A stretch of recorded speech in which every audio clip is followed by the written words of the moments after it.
Testing 1, 2, 3. Test, test, test, test, test. Test, test, test, test, test, testing. Okay, now it's working. Working now. Working now.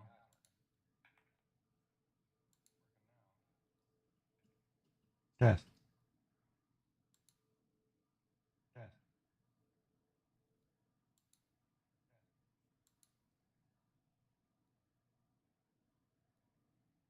Hello. Hello. There it goes. So let's see if you're back. Oh man, I gotta figure out how this works. Where'd my Discord go?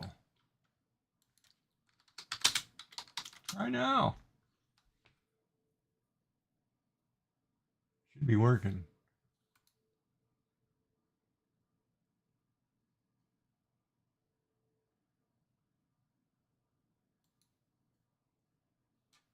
Can you hear me? I don't know if you're here anymore. I don't even know if you're still here. It's funny. Yeah, I just restarted everything. There was a problem. So I saw something flicker on my screen and it went all weird. And I was like, man, there's a problem right there. Something happened. Because it flashed up like Twitch, the dashboard stuff. But Twitch has been having problems. So anyway, we'll go back to this conversation and then call it. I'll probably call it a night here shortly, but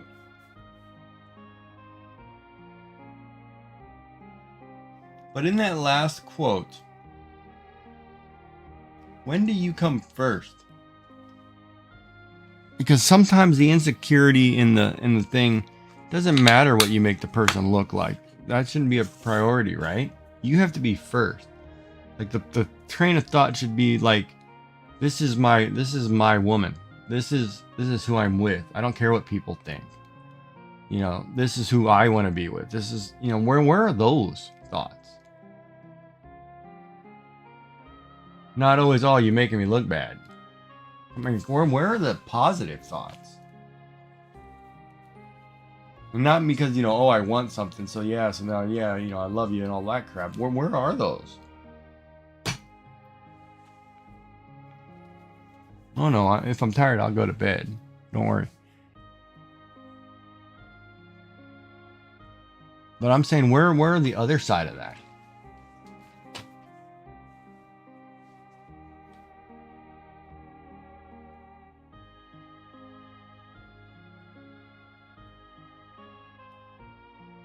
So he does a lot of good things, yet he turns around and puts you down. That's like, why?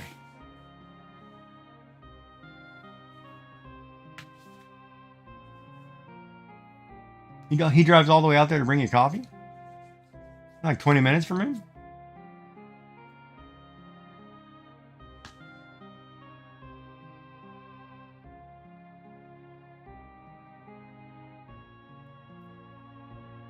Or does he bring you coffee because he's doing a job out there?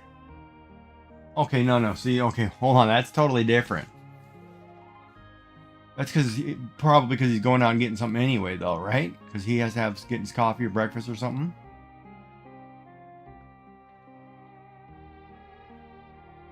Or he's good when you're together, not good when you're apart, kind of thing.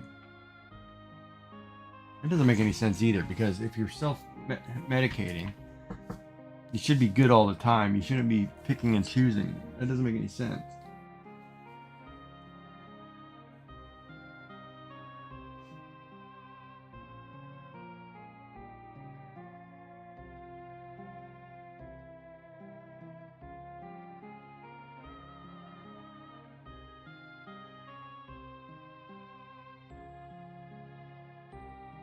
Oh, just brews a cup. I thought you meant he actually goes and gets you coffee.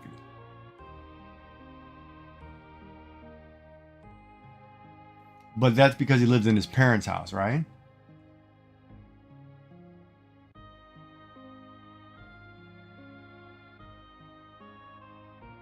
And he's getting you coffee so you're not traipsing around their kitchen.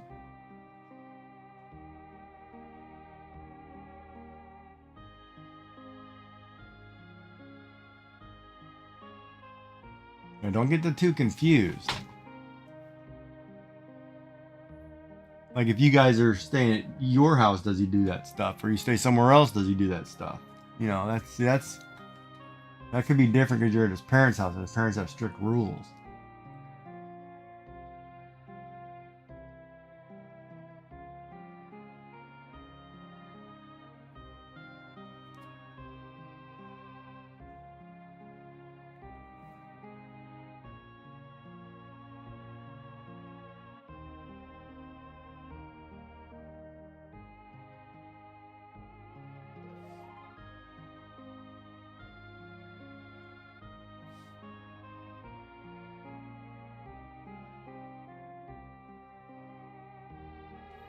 I don't know if that's the case though.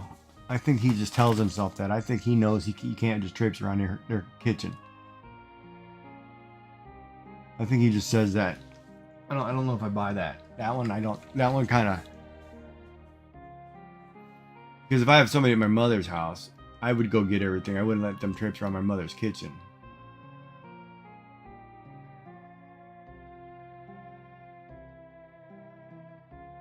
Because you wouldn't know where something is. You make too much noise. You know. No, I think that's just the way he was brought up. I don't know. It's hard to say. I mean, it's hard call. Oh man, my stomach's starting to hurt. I don't know why my tummy's hurting.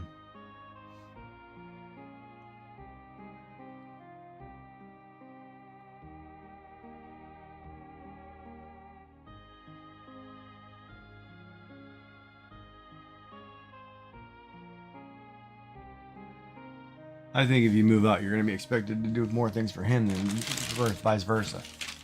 But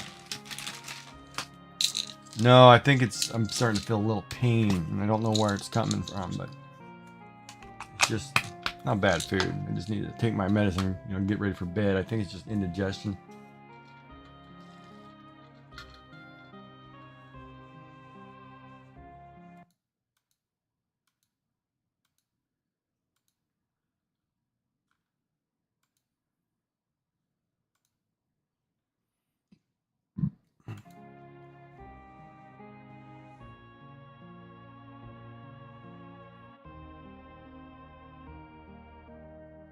It almost feels like I'm not digesting dairy or something.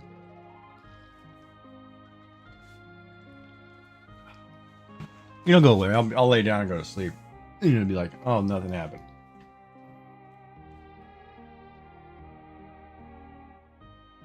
Well, I think personally, I think you're going to be conflicted no matter what. But I think the negativity is gonna.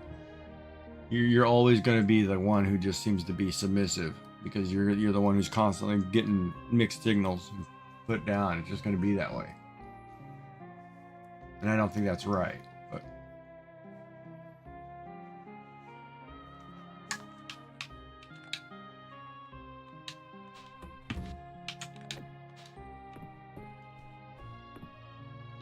I gotta check 4 o'clock. I got my animals in.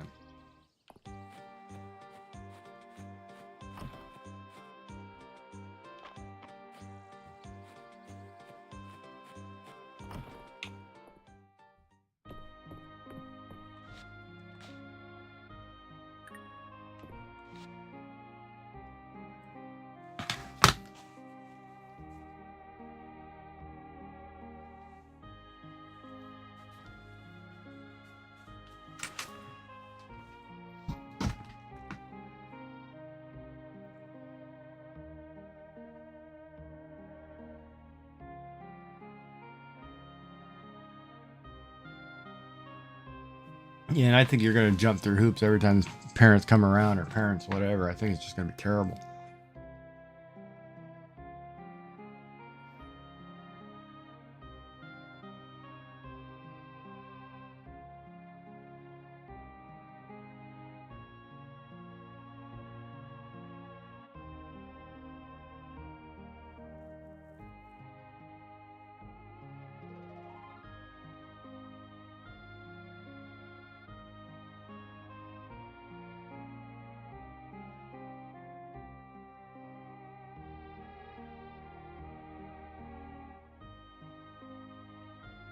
Yeah, but even if you come from a, I don't want to say a broken family, but even if you come from a situation that's bad, you don't want to relive that situation. So you would try not to mimic that.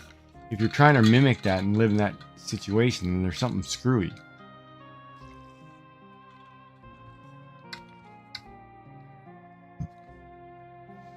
You know, because the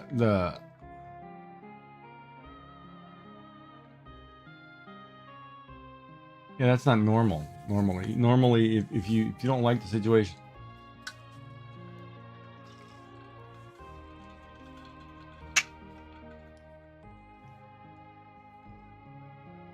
yeah, but that's not relevant. I mean, that's the thing. Like he's seen multiple bad. Where's the good? He should want to make a good situation, not keep living in bad ones. That's what I don't understand. Like normally, if you have multiple bad situations, you don't want to be in those. You're going to work your way out of those. Right, unless he gets help, he's never going to see a model of good. See, the problem is he's stuck in a rut, and he thinks he knows better because he thinks whatever, and then medicating doesn't help, right? And that's where if you don't go get the help, if you don't get unjudged help, you know, you're never going to get better. But you have to be willing to get help. And he's not willing to get help because he thinks he knows. And that's a problem.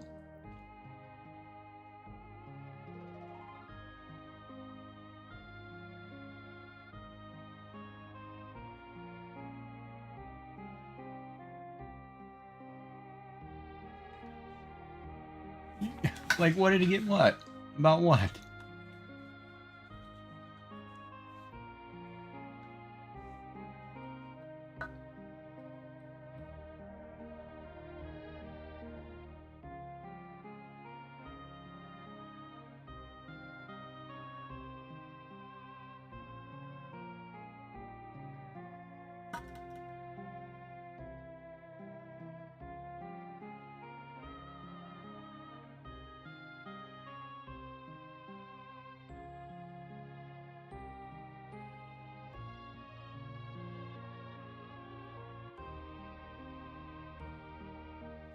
So why is that mad at you? I wish. Yeah. I forgot to take Holt as present. I don't know what Holt likes.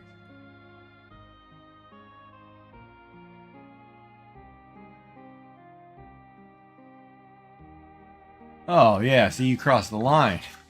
Right there. You said the second part of that sentence, which you know, he thinks that's the right sentence. So hold on. What just popped up on there? What is my opinion on AI? As far as what goes, Chris? That didn't pop up in my chat. Why didn't that pop? You talking about like AI in art or AI in general?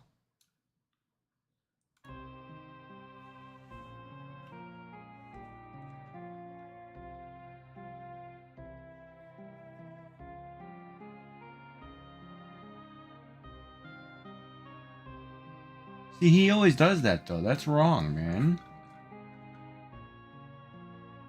That's what I mean.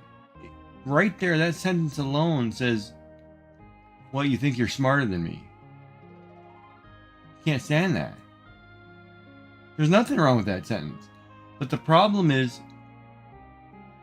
you think you're smarter than me.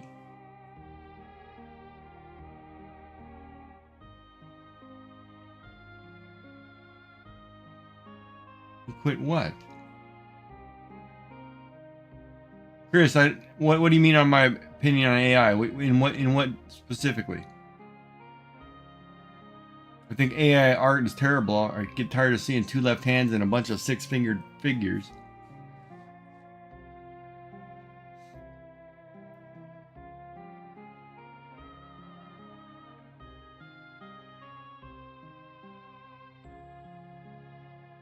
Okay, wait a minute. But he doesn't take anything for the ADHD, right?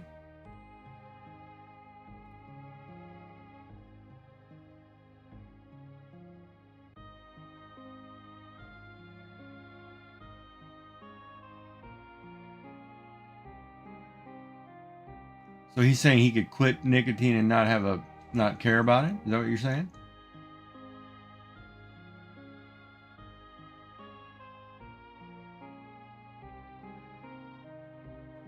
Yeah, he's got a narcissistic problem.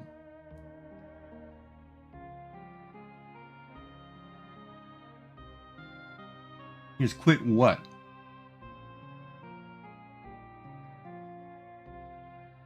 He's quit having ADHD?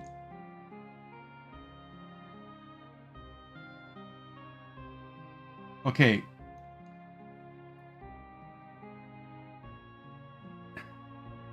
No, I don't. You may have gotten off of one substance, but if you've gone to another, that's not really quitting. That's kind of changing your vice. That's not that just because you quit having nicotine. That's like if I change from coffee to tea and the caffeine is my problem.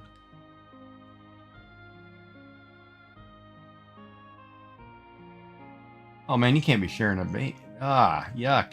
It's gross. That just sickens me.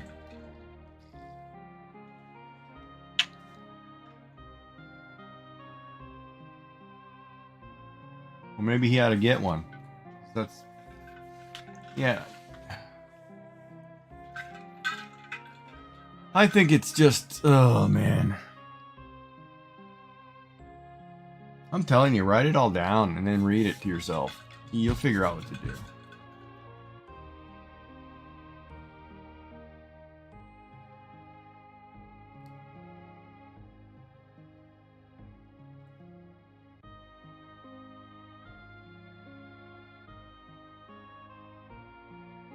He's got to have something. He has to have something, otherwise this guy's an a-hole.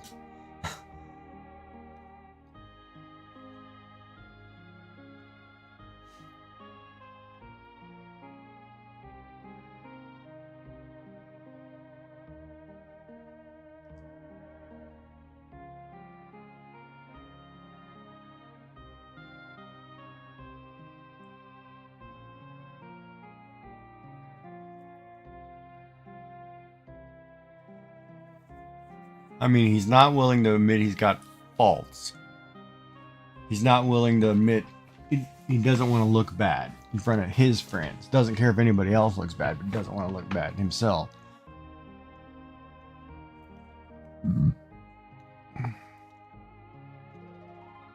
Yeah, but that's a characteristic of generations because technology's changed, so everybody's got a shorter attention span.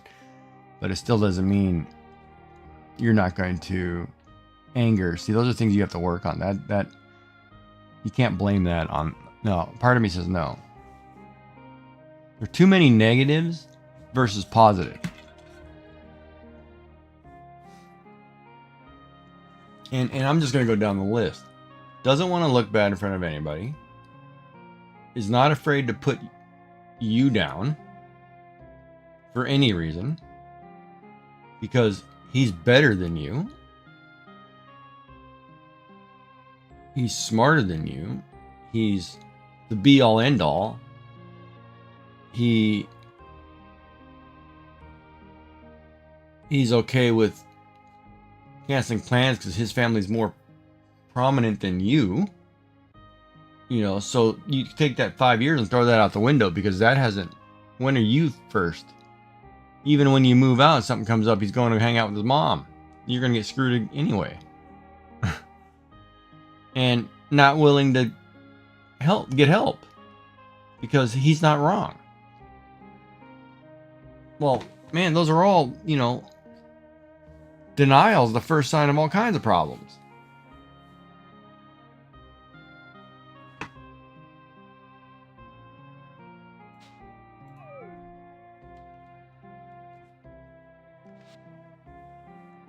You know what I mean? I don't know how to say it any easier. Because it should be, you know, I'm with somebody that I love. They have some issues. Well, I'm not going to make them feel bad about them. I'm going to help them work through them. Or, you know, but it's always constantly put you down. That's not right. That's not normal in any sense of the way.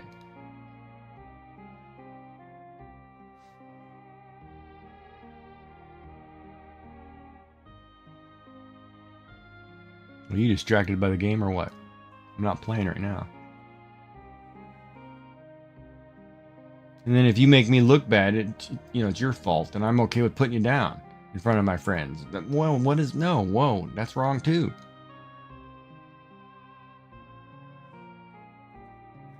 And that's petty. That's being a baby. That's somebody who doesn't want to address his issues until you give in and say he's okay. That's narcissistic as hell. That I don't buy. Own up to your mistakes, man. Be a man. Jesus Christ.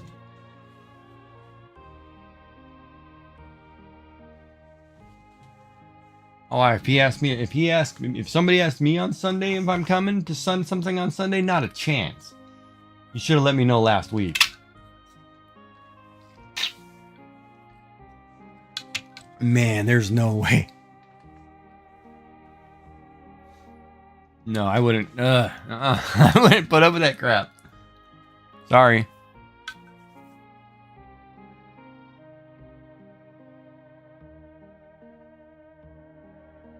Are you in the group chat?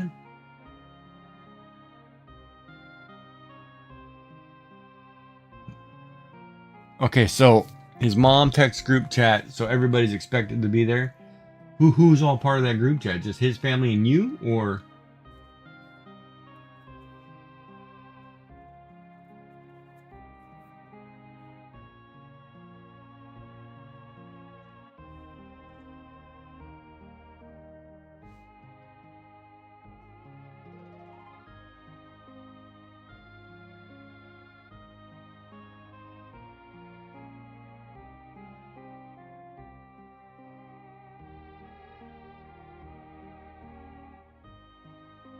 So it's all okay. So it's their family, and then a couple other people, because they're trying to include. Well, okay, that's a little different. I didn't realize if you're part of a group chat.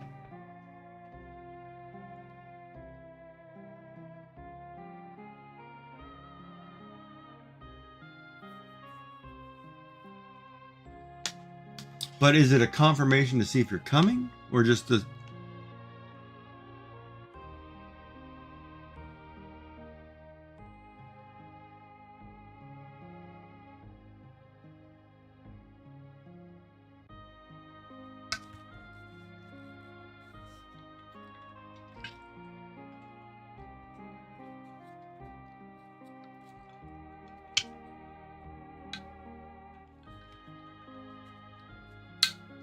Okay. Is it a specialty meal that she makes? Like once a year kind of thing? Or is it just what she normally does?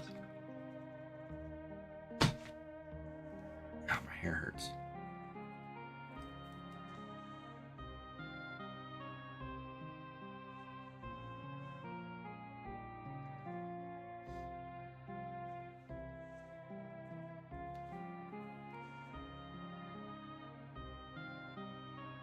I wonder what would happen if you type you won't be able to make it this weekend.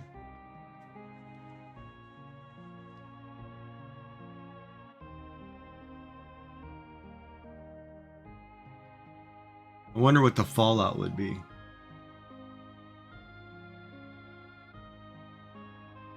Well, besides that, I mean that's irrelevant. Maybe something came up, maybe you got sick, or maybe you don't feel good.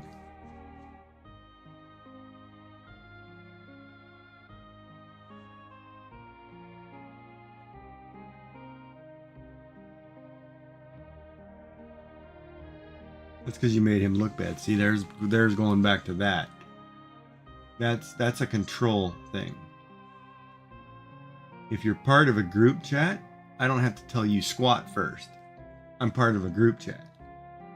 That's etiquette. If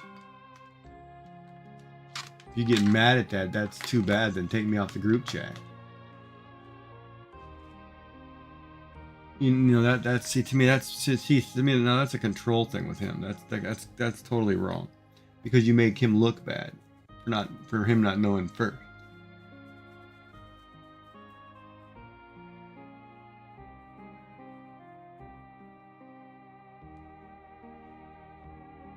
Right, no, I know his it doesn't matter who made the group chat, right? The thing is, if both of you are on the group chat with his mother, stepmother, this is the mother he goes and sees, right? This one? Or are we talking real mom? Earlier.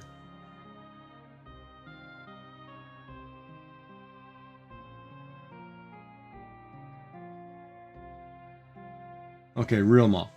So if you're part of a group chat with the stepmother, he likes the stepmother?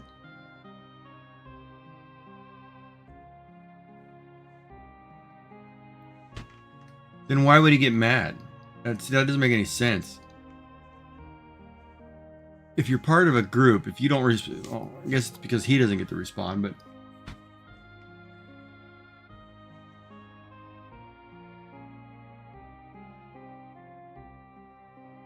so does he normally go to her house for dinner? Or is this kind of random? Because now I'm starting to think, is this kind of weird?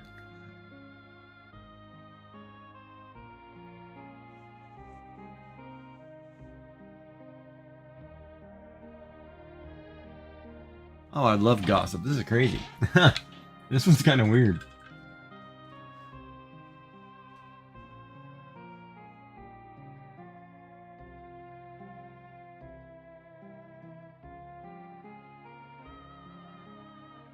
They live together, so then it shouldn't make a difference at all. Oh, I see. Okay.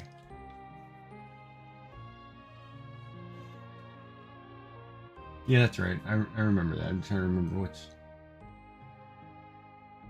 So it would be because you didn't tell him first, uninvite himself, so then you can't hang out. Well, you could hang out. He just has to make a choice. Do you want to be part of that crazy family tree? It's ultimately the question, because you're going to have to live with that crap the rest of your life. I wouldn't put up that junk.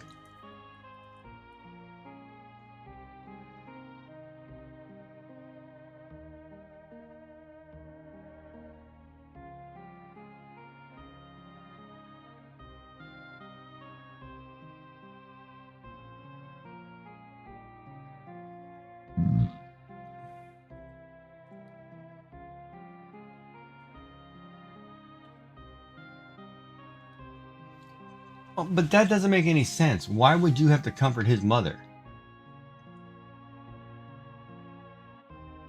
His family's having an issue. His family handles that. Why would you have to comfort his mother?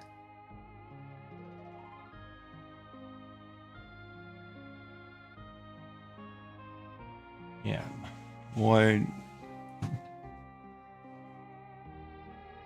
I were you, I would just pack up and run. Well, if you want to be part of the family, treat you better. I mean, you don't. She doesn't treat you like part of the family. He treats you like crap. That doesn't make any sense. See, that's what I mean. There's things here that are wrong, right? It's like I expect you. I expect you. You do this. You do that. I'm gonna do whatever I want, but you need to do A, B, and C. That's BS. Are you a trophy? Arm candy? What? I mean, that doesn't make any sense, man.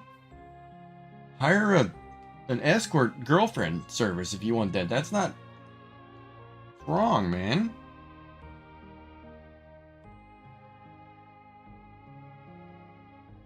Well, it doesn't matter what you think about it. In all honesty, because does not affect you. That's their business. Right? It's got nothing to do with you.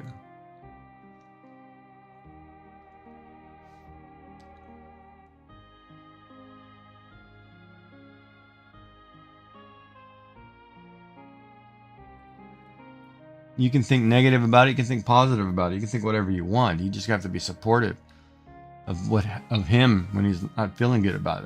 That's it.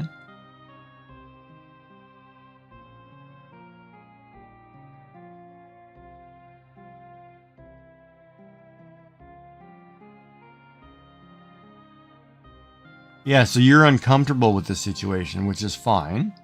And you don't have to be all lovey-dovey to somebody you're uncomfortable with.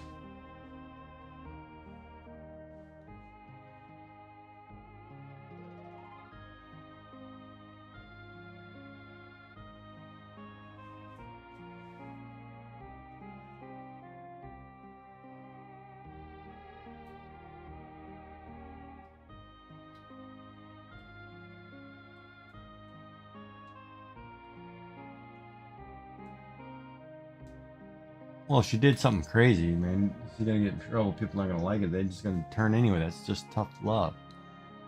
It's not hate her.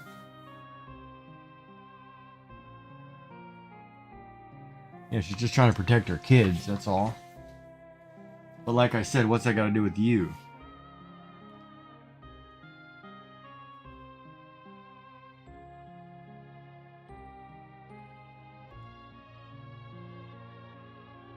See, that situation is irrelevant to your relationship.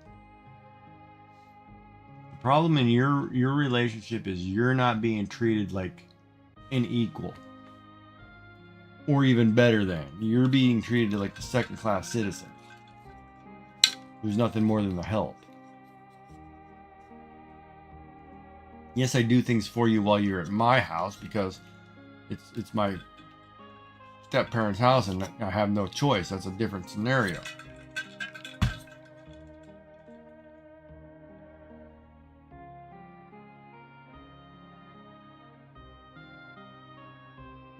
I don't show up to my brother's house when they have problems.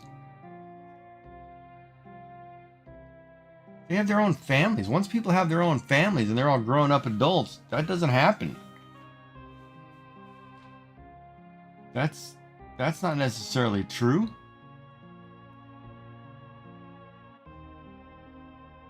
Oh, if cousin Jeff had a relapse, then yeah, okay, let's go help him, but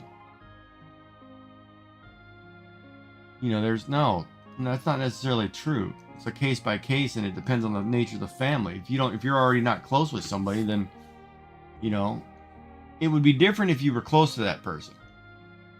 And then yes, you should be expected to because you've always been close with that person. But if you weren't like chummy, then you know, it's kind of weird to begin with, then it's no.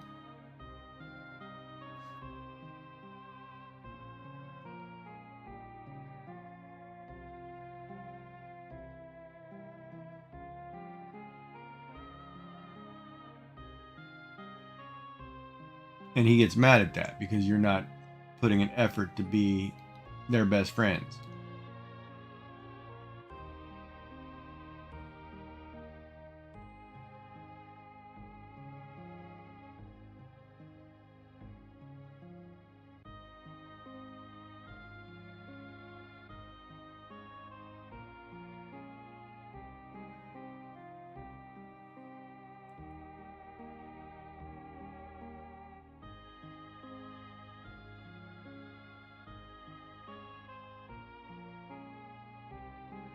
But you're not a fiance, you're not a wife yet, right? So you're just a girlfriend.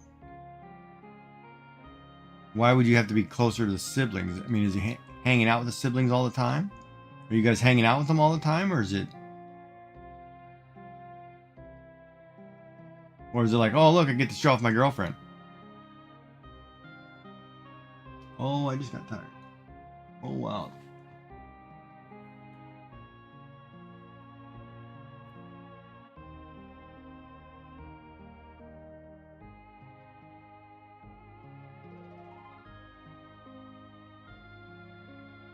Then why do you have to be close with them if you don't hang out? See, that's the pot calling the kettle black right there, man.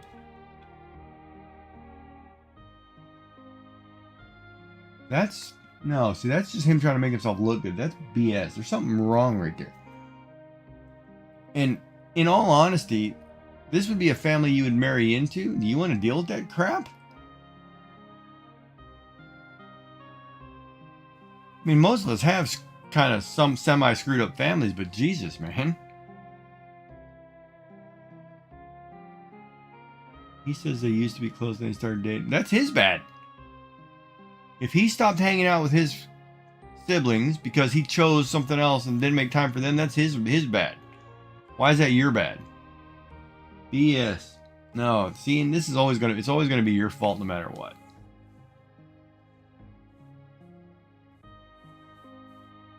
I don't buy that crap. BS.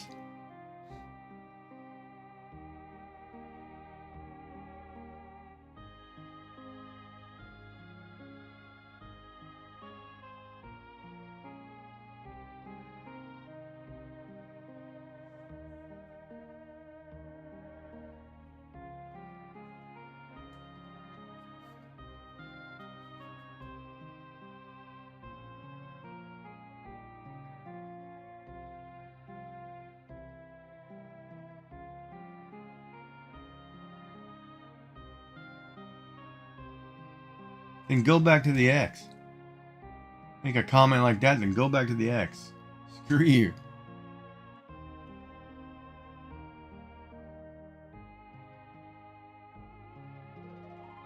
You might be the quiet type. You don't want to be in people's families all the time. Oh no, I'm not saying that he actually, you know, whether he can or can't. I'm just saying, you know, if you make a comment like that, then you should be with somebody else, kind of thing.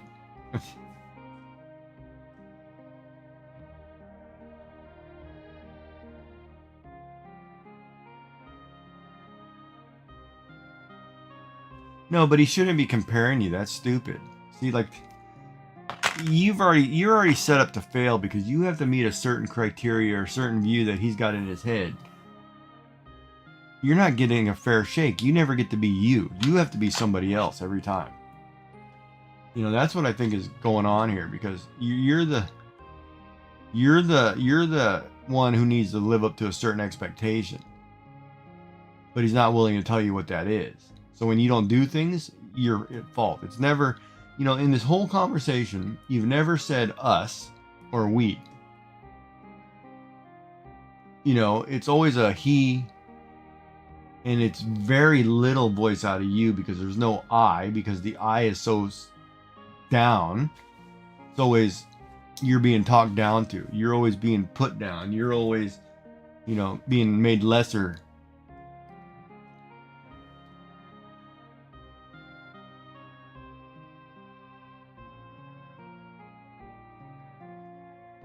What is that comment?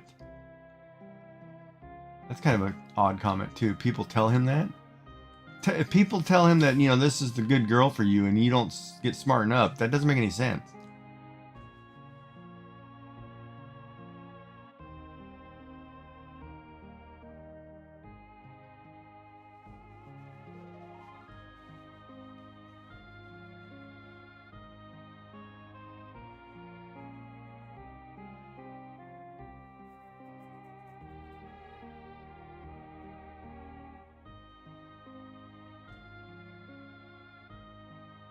No, but they don't tell him to smarten up. They just say, yeah, that's correct, but he should smarten up because he should know better, right? See, the problem is he's with you, but he hasn't ever put you as a prize. You know, so, and that's what doesn't make any sense. When you're with somebody, they should be important enough that they take priority. But it's not. It's always, you make me look bad. You do this and you do that. You know, it's never, oh, how can I help you? How do you feel? You know, hey, what's wrong? You know, it's never that. It's always the negative. It's always the other side. And that's screwy.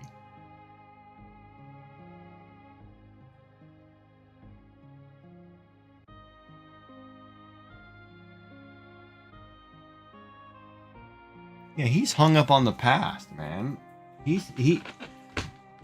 You're that rebound or something. There's the way this guy's head. There's something not right here. That's what I mean. Like, normally when you're in a relationship with somebody, you put your partner first. And that's not happening. That's not happening at all.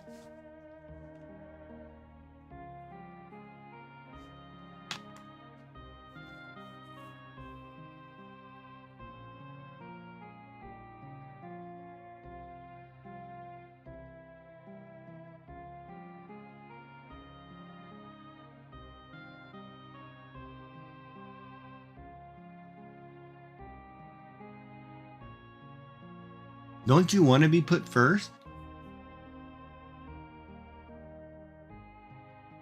Because see, your relationship's built on, you're never going to get the small things.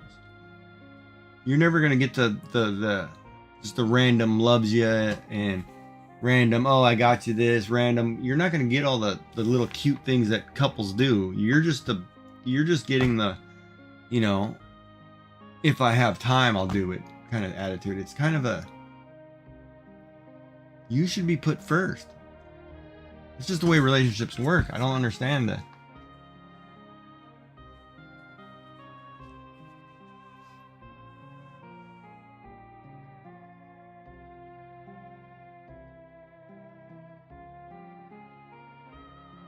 Right, exactly. That's what I mean. That's right. It puts you. You're more of an object. You're more of a. He doesn't think about it. That's what I mean. This guy has some issues that he needs to get help on. And if he's not over his past, which he doesn't sound like he is, he's never going to have a future. But in order to have a future, you got to start taking care of yourself and putting other people in front. And he's not doing that. You know, it's all about me, me, me. So it's always going to be that way. It's screwy. And no matter what you do in life, you know, our kids end up screwed up. It's your fault because they're like you. It's always going to be some kind of thing he's going to hold over your head, and that's retarded. That's stupid. Probably shouldn't use the word retarded. That's you know what I mean. That's foolish.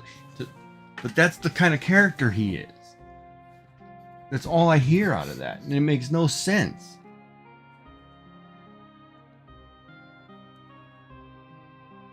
And if that's normal to you, then fine. But to me, that's all kinds of not a chance. Flags everywhere. See you later.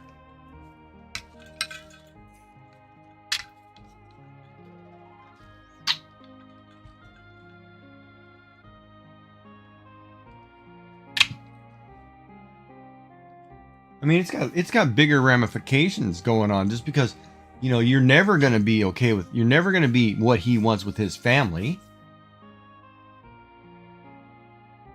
See, the problem is, and here's the problem. And I thought, okay, let me tell you something personal here.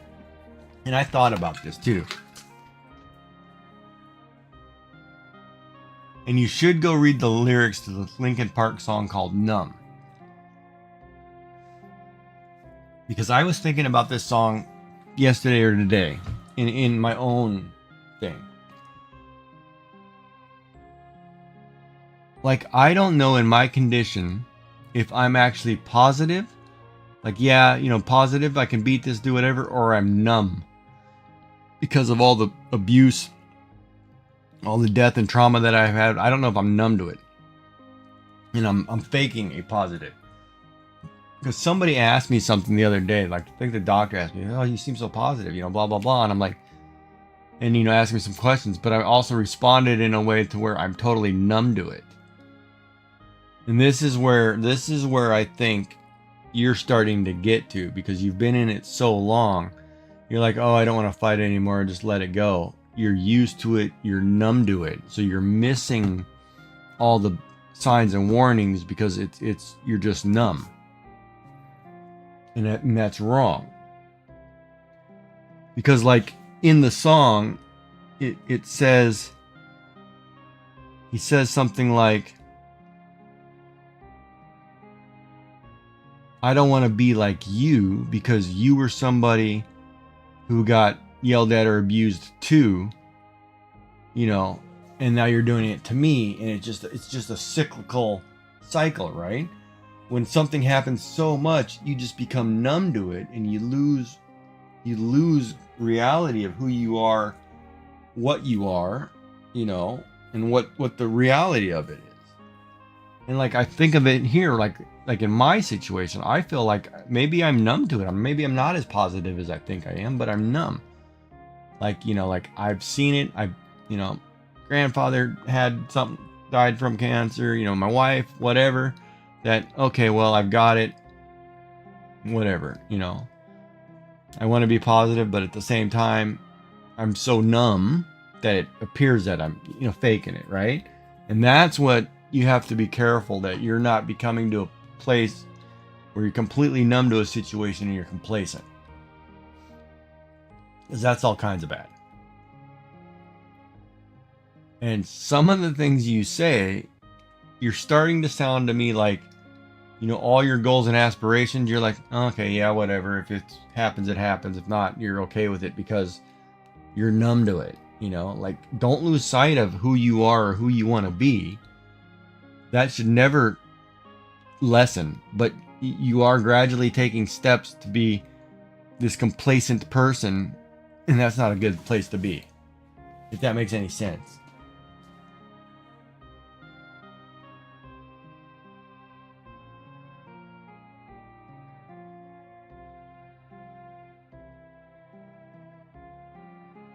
And that's kind of like that whole battered woman syndrome too, right? Like, a lot of people don't understand love if they're not getting beat up every day. You know, and that's that whole, you get so used to something so often that you're numb to what it should be. And it shouldn't be. Like I feel like I'm sitting here having a conversation with you, telling you, oh, it shouldn't be that way. And you're like, well, you know, it's been going on so long, I'm okay with it. And that to me is not the right answer, because it should be, because you're casting on yourself that you have more issues than you don't because of these triggers, these other things that are creating that problem, right? And I'm sitting here and I'm like, well, wait a minute, that can't be necessarily true, because I talk to you all the time and you seem perfectly normal. So where does an intelligent person all of a sudden think they're not, right? It's only because you're constantly being told otherwise. So that's where it's one of those, you know, you have to, you know, maybe a therapist can break that down, but that's why I say, like, make a list, you know, look at the things, qualities you have, and look at the ones you're losing, you know, and why you're losing them. You're not losing them because of things you do. You're losing them because you told, you know, you're not making an effort to love my family. You're not doing this. You're not doing that. You're not, well, what are you doing right? If everything's you this, I'm bad, you know, blah, blah, blah. Where's the good stuff? Like I said, you know, you should be first. You shouldn't be a second thought. You know, it's like, oh, I might spend time with you today, but, you know, you're interrupting my game time. I mean, Jesus Christ, come on. I should want to spend time with my girlfriend. I don't see her all week. I'd want to spend all weekend with her. Screw that crap. My friends can wait. That doesn't make any sense to me.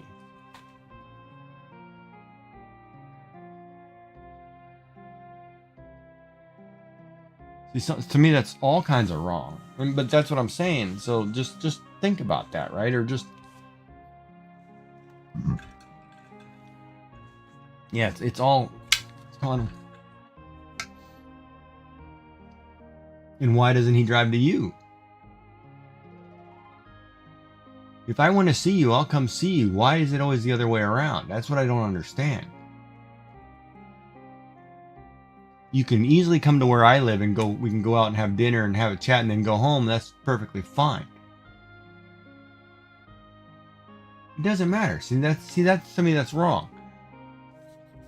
That's wrong, right? Because, okay, so your family has a problem, his family doesn't have a problem?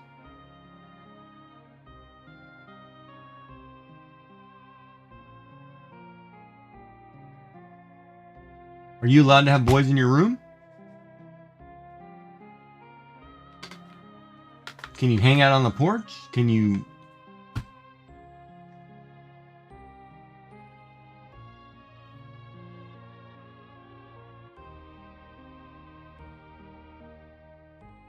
Okay, so that would be a legitimate. No one's allowed over. That's a different scenario. But that doesn't mean he can't come over and you guys can't go hang out somewhere. That's just the excuse to, oh, you should come to my house every time.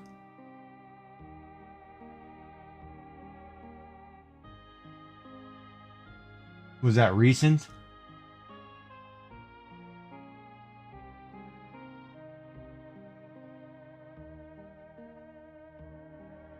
Well, he saves a lot of money by you coming to his house. You're the one spending money.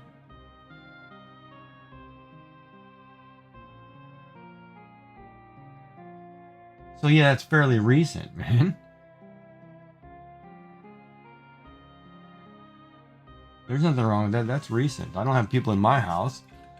And mine's only a year and a half. I don't want people at my house at all. Especially when I go through this cancer. I don't want people here at all. You come over here sick, I swear to God, I'll kill you.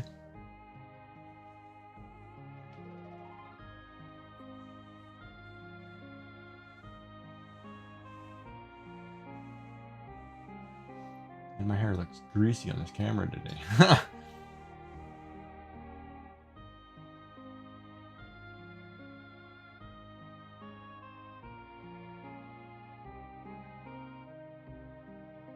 I know. Okay, so pause a minute and read that sentence again.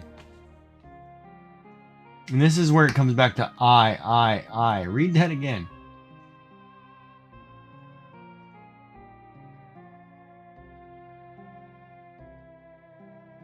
What do you mean? And see, that last one you just typed is even worse. If you can't come over to my house, I'm coming over to yours.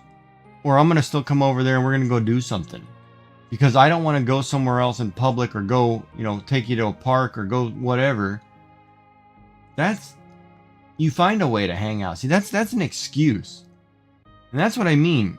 When do you get put first? Because all that to me is an excuse. Well, I did this, so what did you do? I did this. No, it's a put me down excuse every time. That I don't buy. I don't buy that at all, man.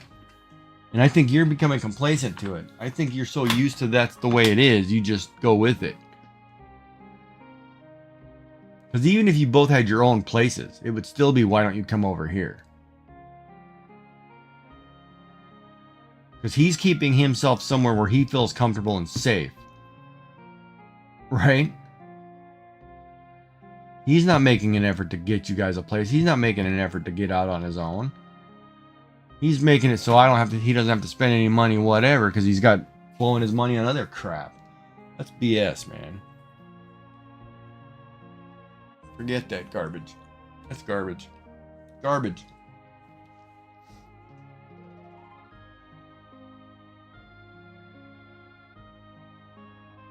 And relationships are 50-50. It's supposed to be half and half. One day you come to my house, next day I go to yours. Not always. I'm stuck going whatever.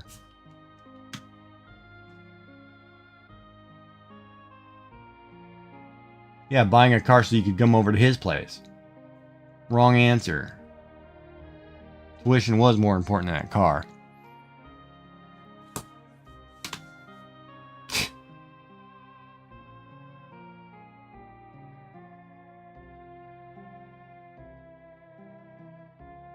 And how long of a drive for him?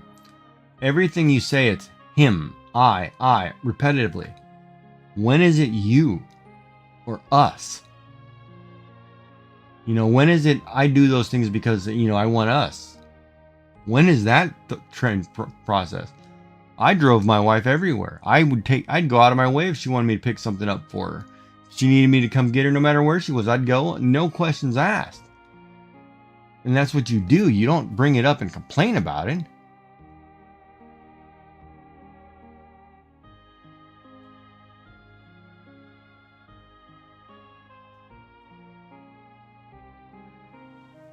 Yeah, see, now I think you're just talking yourself. Because it's been so long, you're just talking. God, my stomach is like roasting here. Why is my stomach hurt?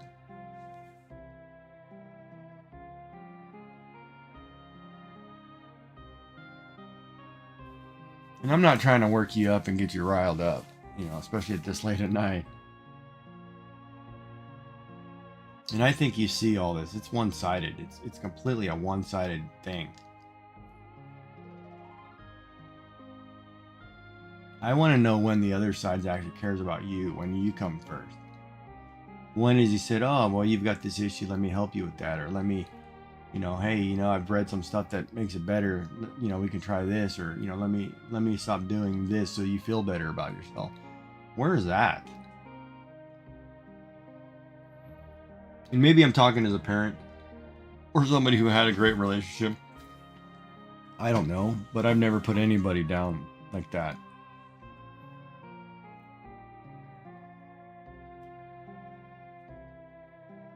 That's like saying, you're a little chubby, you need to lose a little weight, but I still love you. I mean, come on, man. You don't say that crap to anybody.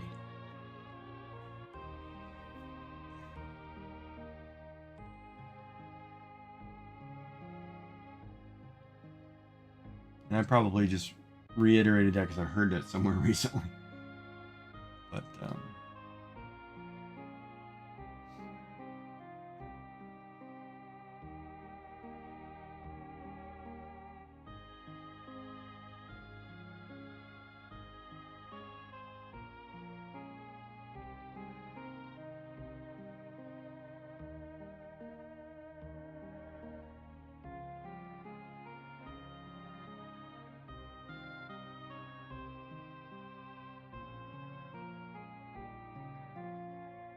Yeah, that is kind of a weird.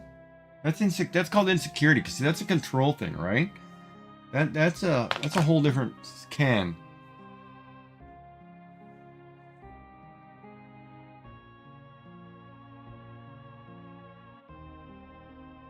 Oh, I can't see.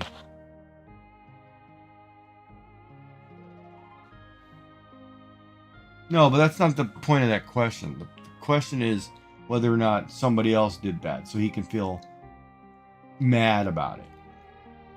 Right? Then he can turn around and blame you for being out there and being dressing too sexy or being whatever. That's a different. That one's a little different because,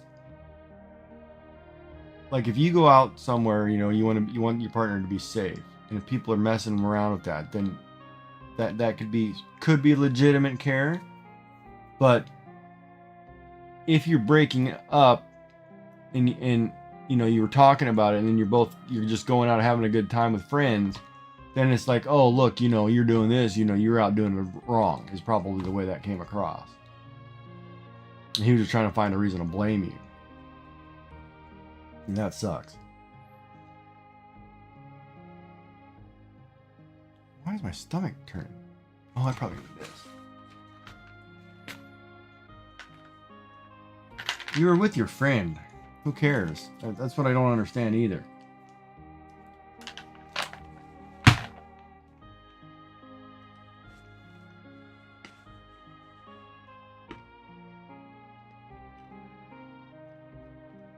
Yeah, that doesn't make any sense.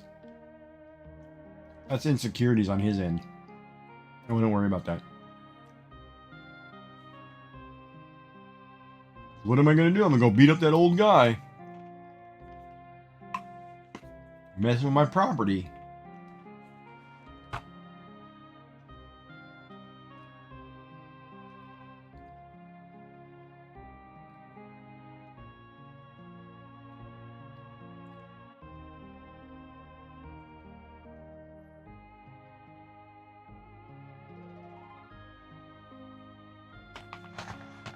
And it could be because he felt threatened.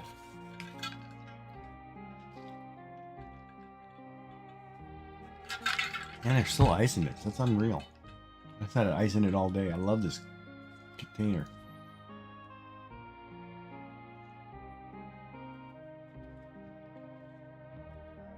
But you really need to think about all of this. I mean, you go back and you read some of this and you don't think it's you wouldn't be in this mess.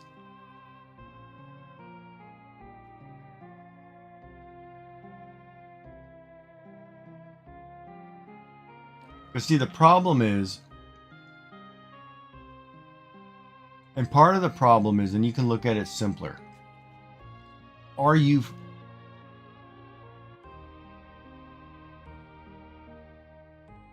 No, that's probably true. But are you even friends? Are you even good friends? Is this somebody that would be your best friend?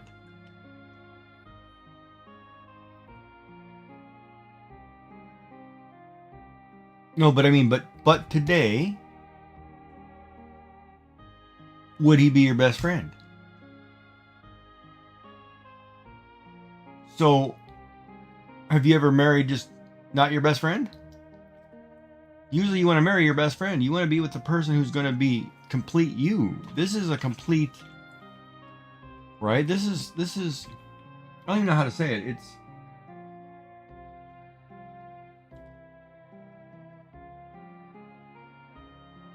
yeah, I really don't know how to say it because it's, if they're not going to be your friend and they always treat you bad and they're not good for you, then why would you be with them? That's, you know what I mean? Right, but he's a different person now. He's changed. Things have changed for him.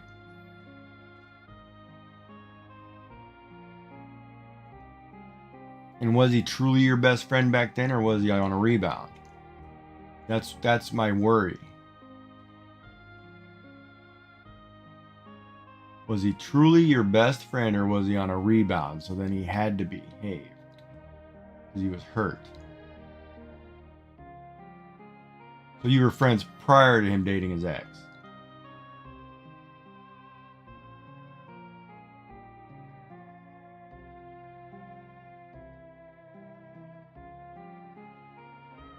Yeah, but high school friends or elementary school friends.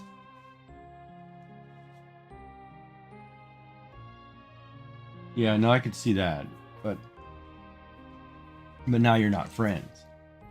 That's the bad part. Right now, you guys aren't friends.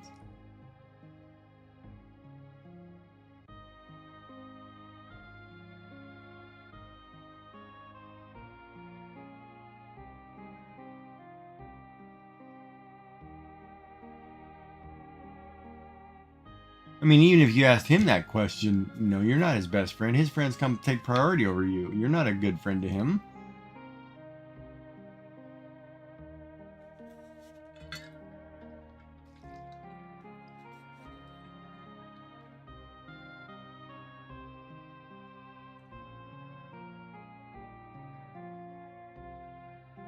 Well, he doesn't treat his best friend very nice.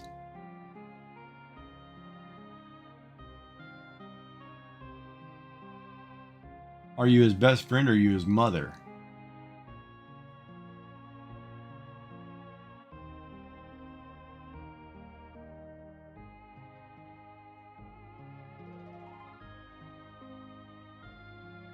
This guy needs therapy. Seriously, there's something wrong here. Because if you look at that, if he comes to you for everything, tells you first, and looks for you for comfort, are we talking financial support? Are we talking emotional support? Are we talking mental support?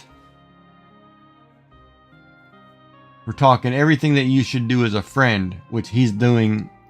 Right. So we're talking everything you should do as a friend, and he's doing none of that for you. Is that correct? Because if you go to him, then he's going to start name calling you and putting you down. Is that correct?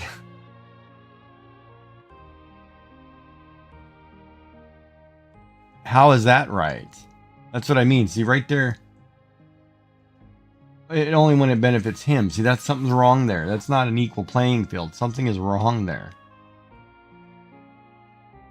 And I'm telling you, if your psychiatrist can't pick that out, he's a dummy. I could probably write down 3 different things that I think this guy has.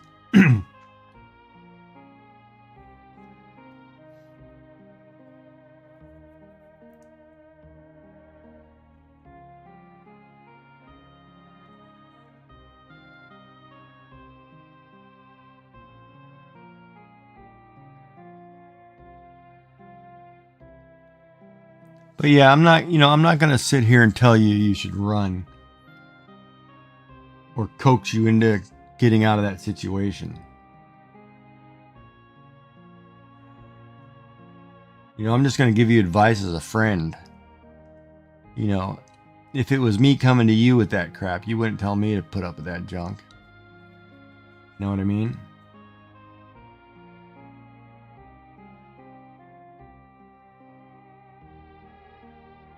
If you look up the term, he probably fits the symptoms quite well.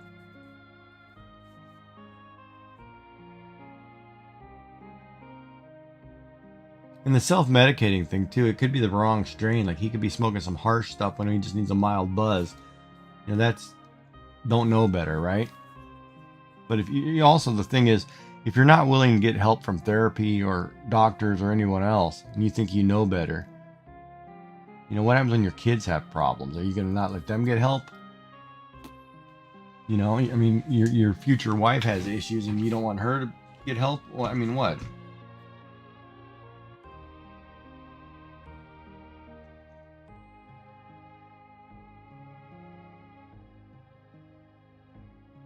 Right, and his ex is a trigger. His ex is a big time trigger.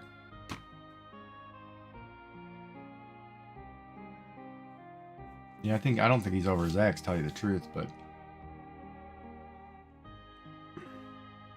which is okay, so that's a weird sentence. If he wants you to get therapy and get better, is it because he doesn't want to deal with it? Or is it because he actually wants you to get help? And if he actually wants you to get help, why doesn't he want to get help himself? Wouldn't he want to be better as well? Or there's nothing wrong with me because I'm a narcissist?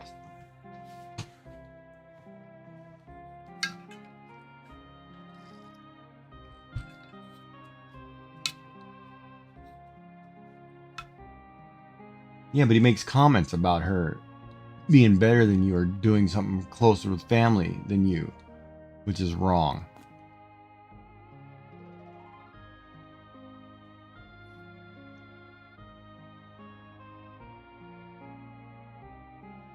So then he's only staying because the mother didn't like him? So he's only staying with you because you're the only option?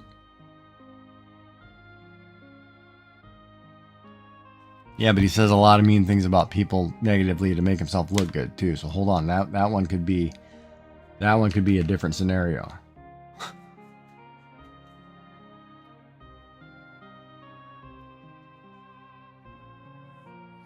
And no, I mean, okay, that line don't. Yeah, the options one might make you think negatively of yourself. Don't. I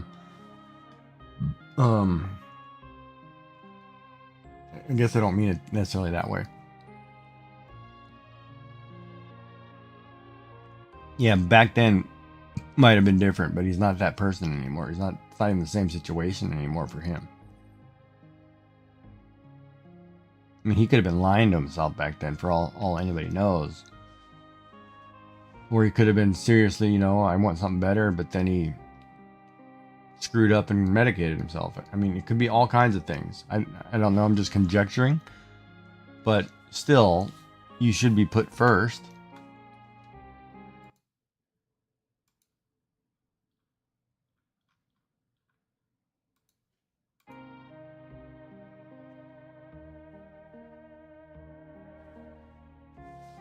You know, and that's what I don't understand, because, and maybe I'm blind to it because I see one side of you completely differently. Like, I don't see you with faults like you make it out to be. And you seem pretty intelligent, and you carry good conversations, and you're educated, and you good job, and you know, good looking, and you know, it doesn't seem to be all this negative. Can't do this big pile of hair. I'm losing so much hair. And no, most people will go from 0 to 100. And you know, maybe, you know, like I said, you need a good person to talk to. You need to have a good friend. You need to have a therapist. You need to have somebody. You should have a boyfriend who should be able to sit here and talk to you about all this stuff and not be so effed up. But you know, it's every time that you have a problem, it's typically boyfriend.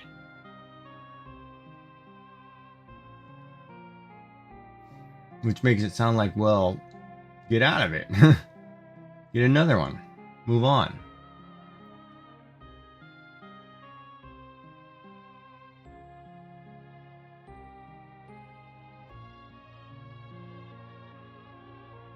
See, but why would you be upset at explaining that to him? That's what I don't understand.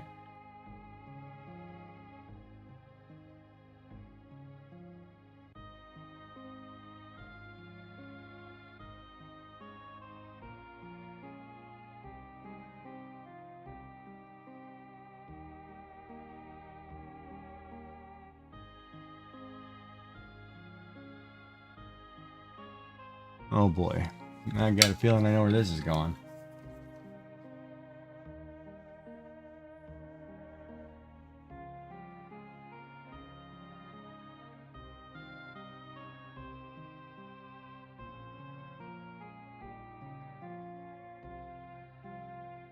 Yeah, because you said you were okay.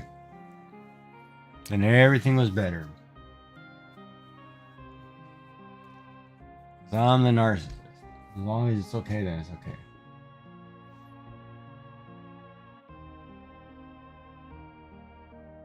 See, I don't like that sentence at all.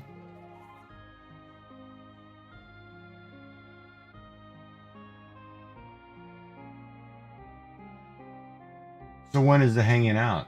What are you talking about? Like tomorrow?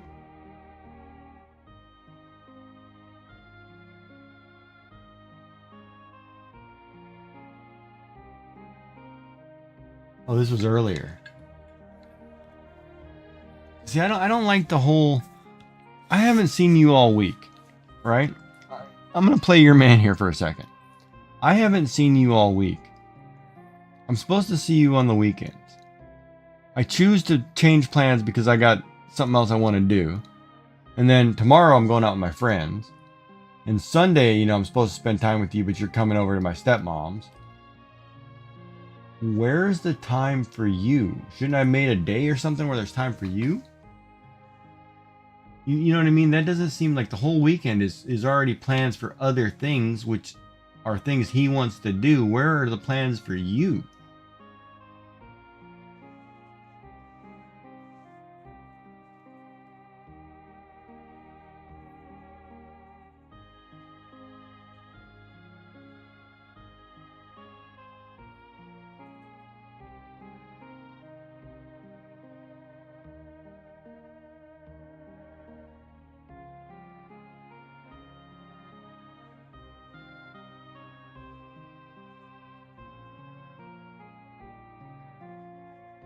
So now you're playing a game. So he's blaming it all on you. See, that doesn't... Yeah, okay. No, I get that.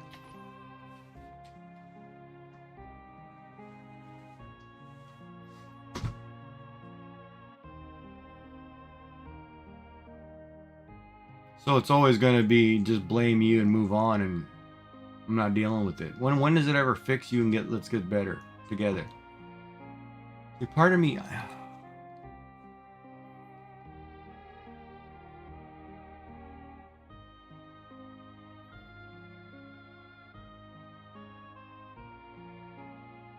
Part of me doesn't like that sequence.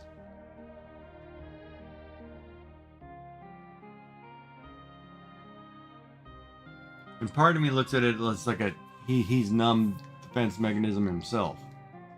If you look at it from his perspective,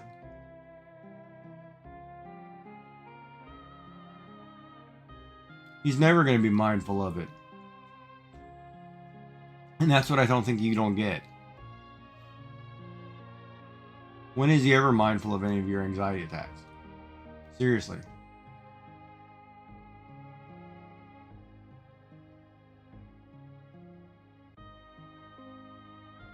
You're having a bad day. So what? You have a lot of bad days. You know, you're not bringing down my mood. Oh, it's you playing a game.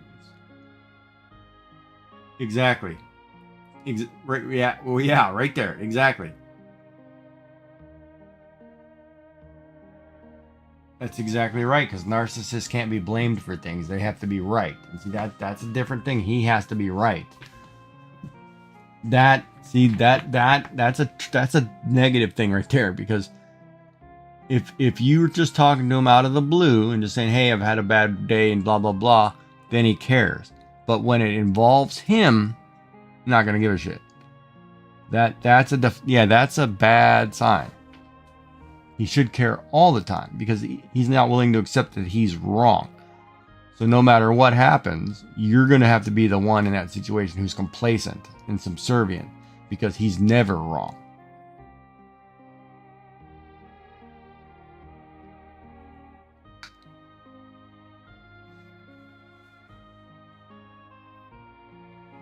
And it's not being mindful of you. I mean, of course it isn't.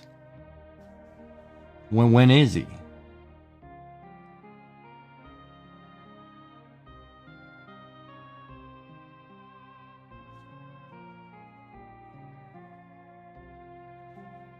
But that's what I mean. That alone, that should be... You know, he's never going to do anything to make himself better, to fix anything, because he's never wrong.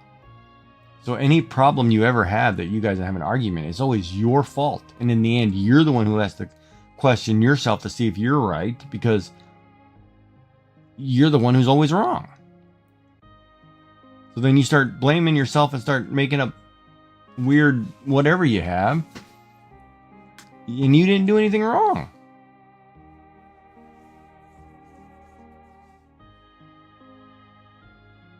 Does that make sense? I feel like I dumbed that down really bad.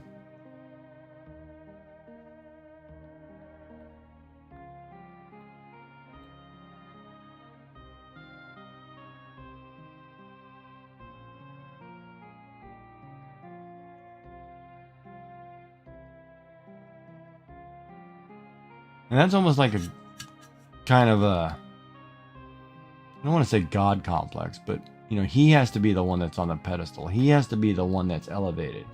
He has to be the one in charge. He has to be the one that does everything. And you're the one who just looks like the chump.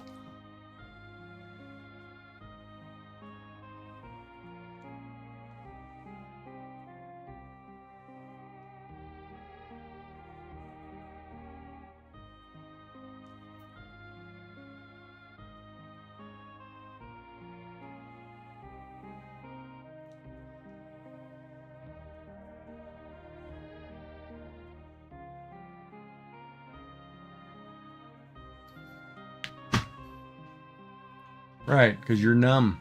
You've been conditioned long enough to be everything that you're doing is wrong. It's a one-sided thing. And that's what I meant earlier, right?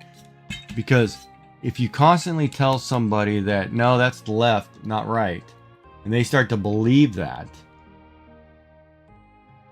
you know, it's, but you're constantly that way. You're constantly being told something or put down in a certain way or handled a certain way. It starts to, everything you start to think is saying, well, morally, no, I didn't do anything, you know, but you start questioning that because, you know, you start thinking, well, maybe I did do something and you didn't. And that's what I mean. This is where it becomes, you know, in your guys' situation, you both need help. One of you is not getting help and it's turned around to be it's all one person's fault. And that's not true, and that's not accurate, and that's not fair. You know, I'm just an outside observer, right? And from what I hear, it's just, there are a lot of signs that you should pick up on, but you're not because you've been there too long, and you've been conditioned to think otherwise.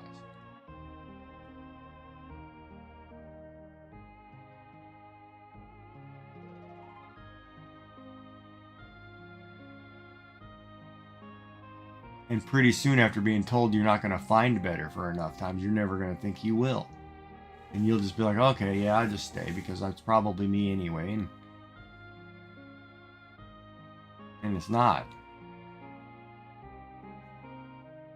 And you know how I can tell is because you're an intelligent person, you have a good job, you have a good financial sense, you make good decisions.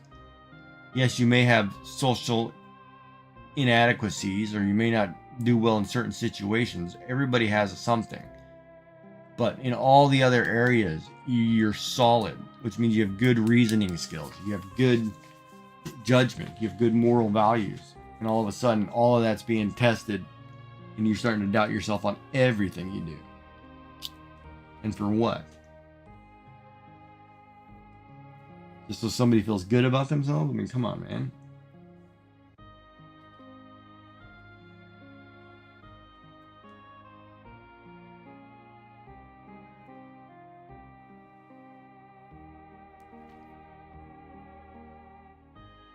It doesn't matter. See, that's the other problem too. It doesn't matter because you need to start thinking of you. Like we've had this discussion before. Therapy is not off the table. If you're not going to go get the help, if he's not going to get the help he needs, then it's done. Because there are more things here that he's not willing to listen to, and the moment you bring him up, you're wrong. And that's where and that's always going to be a problem. He does it because he's got issues. He's got issues just like anybody else, but he's not willing to admit that he has issues. You know, I'm not going to admit I'm a drunk. I'm not going to admit I'm a drug addict. I'm not going to admit that, you know, I hate whatever. I do this and that. I'm not going to admit that. Because I did nothing wrong, so I'm never going to get the help. Why should I be? There's nothing wrong with me. It's your problem, not mine. You should just, those are my problems. You know those are my problems. You should toe the line and just support me. That's a terrible way to be. Let me mask all your situations that way, but don't make me look bad because then, you know, come on.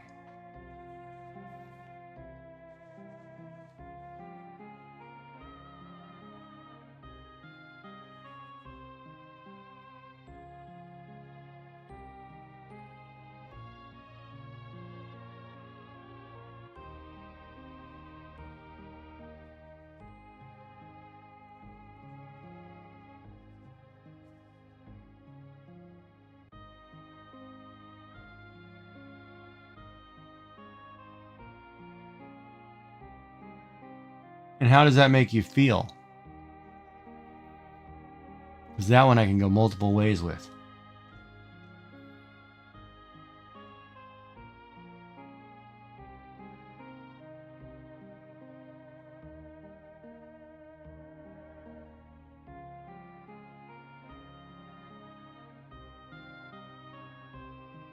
Sounds like to me I own you.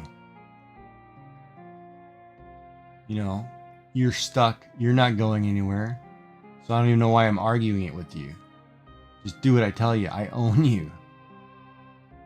You're not a person anymore. You belong to me, period. You know, there's that side of it versus, oh, you know, she's too weak, too clingy. She'll never do anything, you know. Too soft, too whatever. She's an emotional wreck. She's not going to go anywhere. You know, there's multiple angles on that. Depends on which one you want to hear. And you may not be able to just do it. But when you do it, you will feel vindicated. You will feel like, yeah, you know, I finally got it off my chest. And then you get to watch him scramble and figure out what he wants to do with his life. Either get the damn help you need or get the hell out of here, buddy. You know, it's just the way that works, man.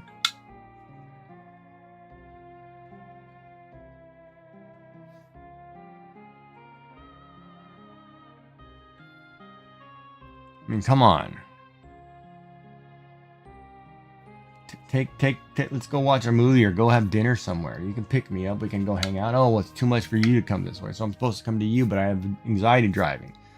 You know, which means you should be coming to me and there should be no questions asked.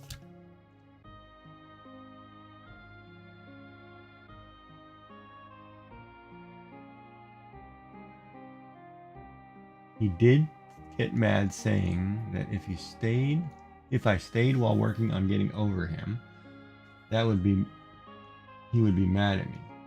Well, he'd be mad if you left him to try to get over him too. He's gonna be mad either way. What?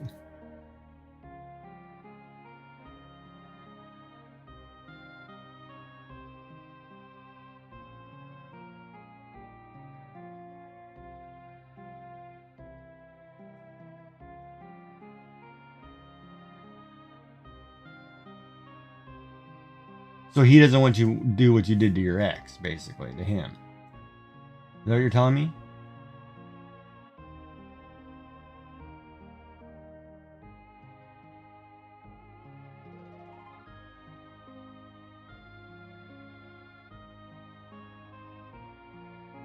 I don't know what was wrong with it either. That's what I'm trying to figure out here. You fell out of love with somebody. And you're not going to know that not being with somebody. You have to be with somebody in order for that to happen. So, and that's what I mean. This is where you're starting to question yourself because you've been told certain things.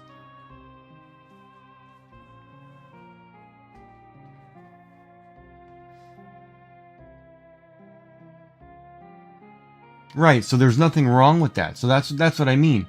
So that last paragraph, there was nothing. That's normal. So why are you even doubting yourself or having that discussion is because somebody else said something. And that's not relevant. You see, and that's what I mean. Like, how much of it is you're starting to question because you're being told or conditioned?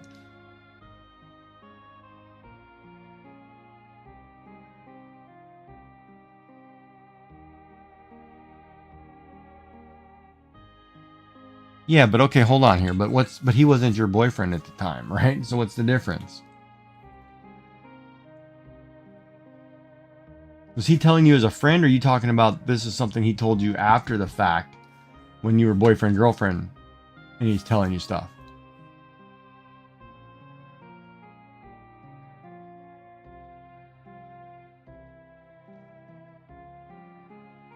Okay, so this is while you're together. So then he heard the story of how you guys broke up, and then he's telling you this. That's just conjecture. He doesn't know anything there. That's just him having an opinion. That's not relevant to squat.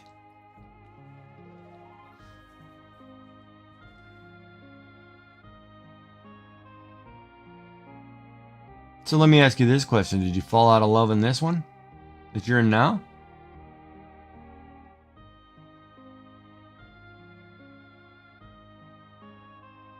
Because part of me says you have multiple times. Oh no, you haven't. Are you loving the ideal of what you think something is, or are you actually loving the person? Because those are two different things. Because right now, if you're not best friends, I don't see how you love your best friend. I think you're loving an ideal of what it used to be. And not, you know, that's a different scenario than loving the actual person. So think about that one before you answer that.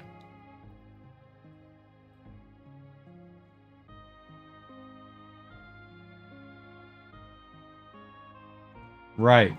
See that? And see, once you realize that, once you realize what you actually in love with, you know, we all love the romantic story, the prince, the whatever. We want this image. If that's not what you have, and that's not where this is going, then what are you actually loving? You're not loving the actual person, because this person, if you can sit there and tell me I love my boyfriend because he does A, B, and C for me, you know, and he's the best, he does all this, he does this and that, then I would say, yeah, work on it. But 95% of me says, no, you love what you used to be. You love when he was your best friend. That person doesn't exist anymore. That person wasn't stoned and effed up. That guy's gone. So you're staying on the fact that, oh, maybe one day it might go back to something. Not going to happen. COVID killed that. People are completely different. Everybody's all screwed up. Not going to happen.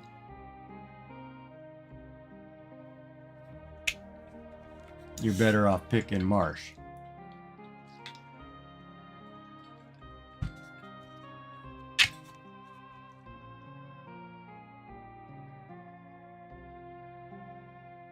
And see, and that's where you're stuck. You really need to figure out if you're loving an ideal or you actually love the person. Because I don't think you actually love the person. I think you love the ideal of what he was. Or what it was like. And I think it was more when you guys were friends than you were actually relationship. Because in 5 years, nothing's getting better. It's only getting worse. And you're stuck on, oh, she'll never leave me, so you're stuck. And it doesn't matter what I do, I'm not going to get better because I'm not wrong. She is, and I'm going to make her think that way. Not intentionally or whatever, but she's going to think that way. Because she's got all these issues. Which is a great song too, by the way. It's song Issue. By Michaels. No, what's her name? Is it Michaels? No, it's got issue. Yeah, is it Michaels? Michaels. I gotta look it up. I don't know who sings that song. I can't remember her name. Julia Michaels. Yeah, I was right.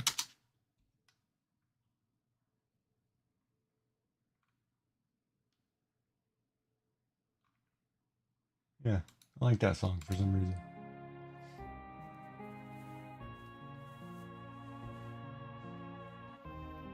Yeah, well, we always, and the problem with our brains is we always want to believe that we're in a better place than we actually are. And that's like I said, you know, are we numb? Are you numb? Because I look at it like this too. I look at it like, you know, I have cancer. I don't have stage 4 cancer, but I have cancer. Another 6 months and I'd be screwed probably. But they're going at it pretty hard, pretty aggressive because they want to try to get ahead of this and beat this before it can't kill me. But either way, you know, it's a 50-50. It could kill me. But if I'm already numb to it, like, yeah, whatever. Kind of weird that I'm up right now. After taking that medicine, I should be passing out. But you know what I mean? It's we want to think that we're in a better place. So you think, you know, you don't want to think that you have a bad relationship. You don't want to think that this, that, which totally makes sense. Nobody ever wants to. But you're kind of,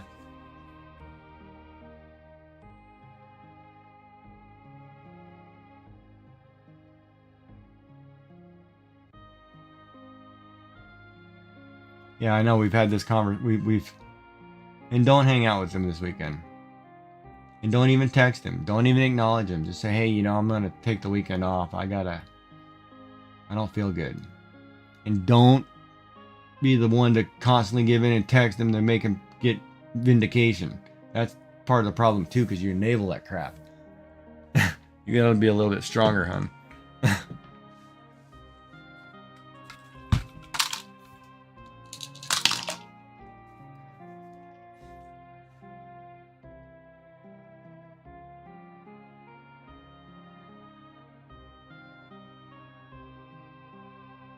I know, but do something fun. You know, have a good time. I mean, probably sitting here talking to me all night is probably not really helping you, but I don't know if it's fun for you, but or whatever. But you know, if you need to play Stardew, we'll play Stardew. We'll get your head in a better place. Whatever you want to do, you know. But you just need to get with a friend or something. Do something. You need to get out of that funk because you're in a funk. Get your mind off it. Who cares? It's not going to change overnight. He's not going to get better. If he starts going to therapy, then maybe I'd give him a chance, but screw that. Because otherwise, you know, you just show up for dinner and do what you're told. Better start liking my family.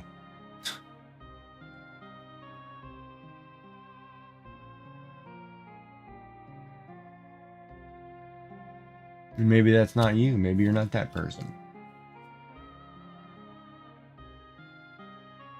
Well, there you go. And your phone can get turned off. Whatever. And I'm always around if you need to talk. Don't feel like you're not trapped. You need guidance or some professor time, or I don't know.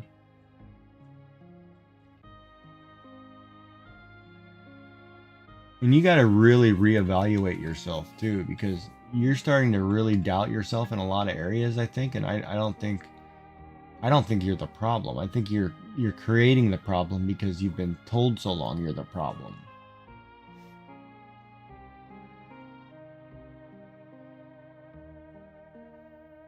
And I think a lot of things you can look at yourself and say, yeah, you know, that's actually true because I think I'm getting this because I'm always put down or this.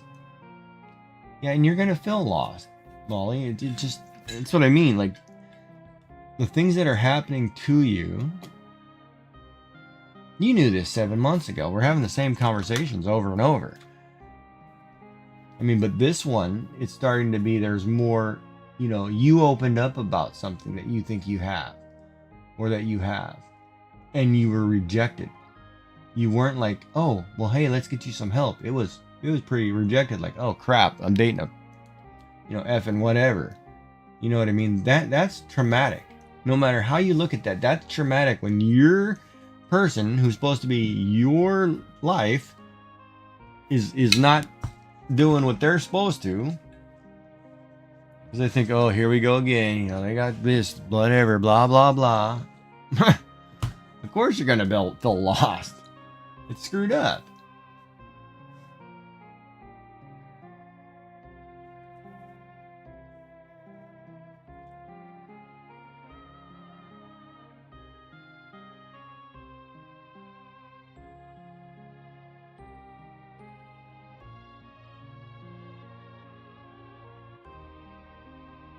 And so, you know, it kind of pains me because you shouldn't be going through this.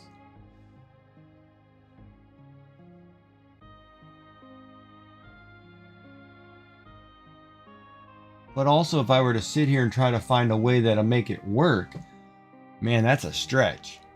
It's all dependent on whether or not he'll actually get the help he needs.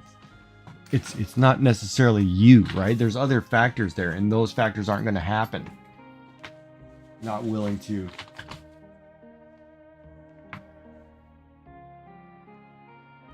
And maybe, and that could possibly well be. But the other thing is too, you guys were both friends. Sometimes it's better to remain friends than it was to be lovers. Sometimes it's better to be lovers than it was friends. Sometimes, like in my situation, both were perfect. You know? And there's millions of people in the world who have the same scenario. And there's millions of people who are in the same situation as you.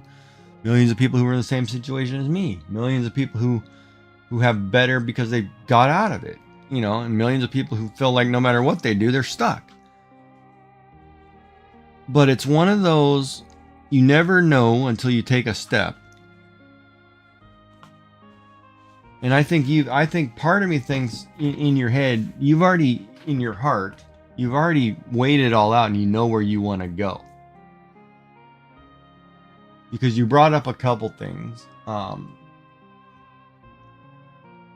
Like part of it may be too because you're not sure you. Like you're questioning you because of things you were said. So then you doubt yourself and you blame yourself, or you think it was your problem. But if you took you out of the equation, you know, and you were just a normal person, you'd still be in the same mess. It doesn't matter that whatever symptom you had, those aren't the reasons why you're not close with his family. Those aren't the reasons why, you know, he's not coming to see you. Those aren't the reasons why, you know, you're not first. None of that relevant. You're not first because it's not about you. And that's where I think it's hard for you, because you want to believe that it is about you. And everybody does, but it's not. And that's the part that sucks, because it should be about you. Because like I honestly said, as well as I've known you or what I've known you for, I don't see why it wouldn't be about you. And that's foolish.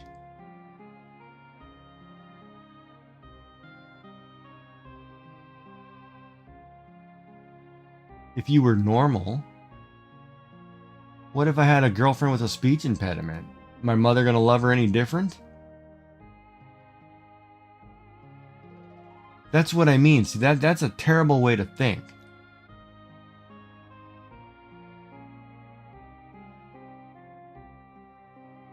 Well, stop defending. I mean,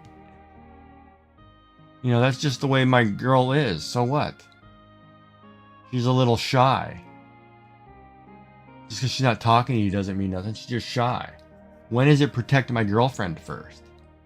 See, that's what I mean. It's never that way. That's what's wrong here. It's always about him and his perception and his image, and you know, oh, I gotta look like I'm a man. You know, F off, poser. Jesus, man. Take care of your family. Do the right thing. Jesus Christ. I don't get it.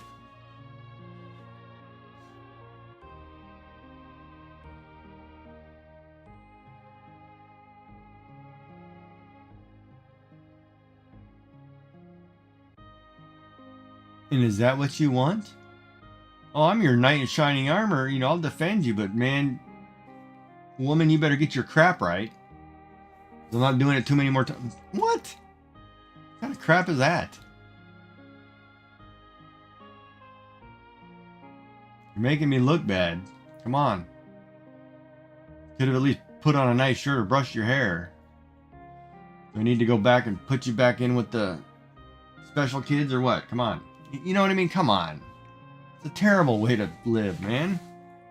It's all BS. No offense, I'm not, you know, special kids. Just term.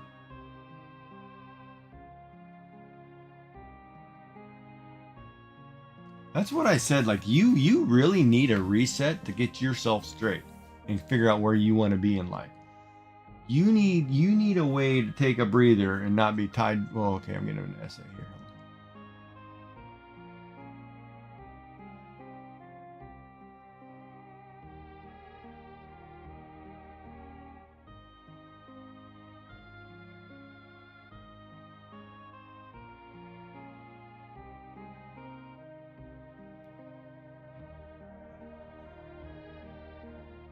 Let me read that again. I can't change you, and I need to accept how you are.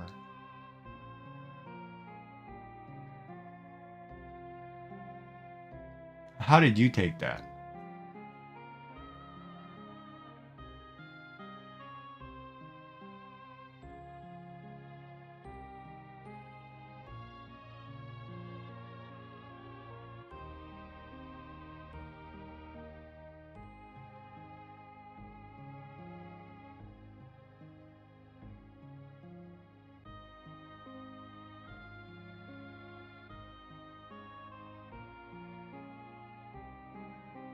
I can take that multiple directions, but maybe I should break that sentence into smaller chunks, but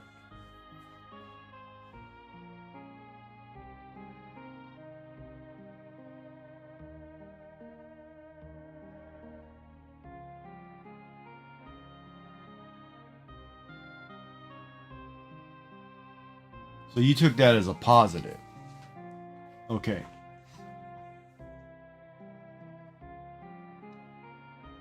So I can see that as a positive well, but I can also see that as a very bad negative. So it depends on how you took that.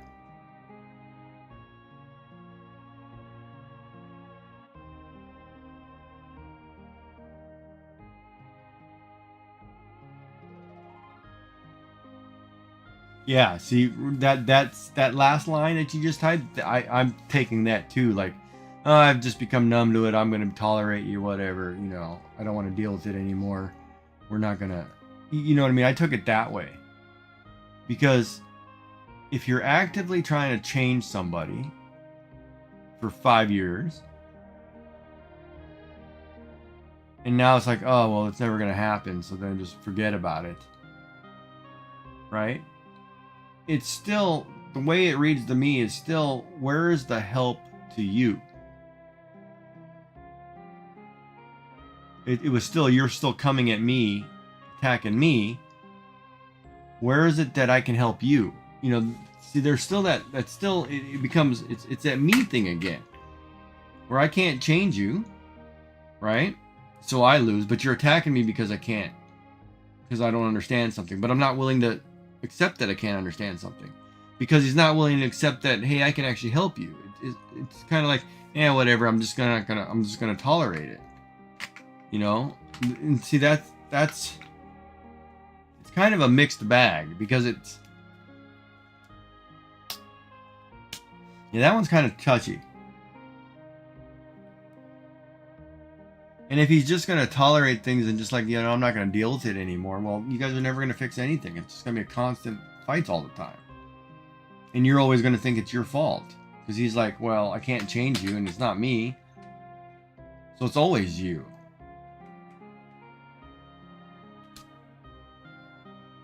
You know what I mean? That one's kind of a, I don't know how to...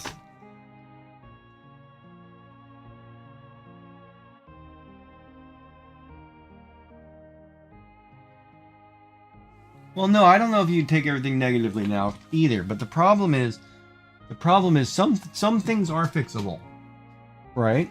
And you know what they are, but they're really fixable only if he gets the help that he needs to be able to see the other side. He's only seeing it from one angle.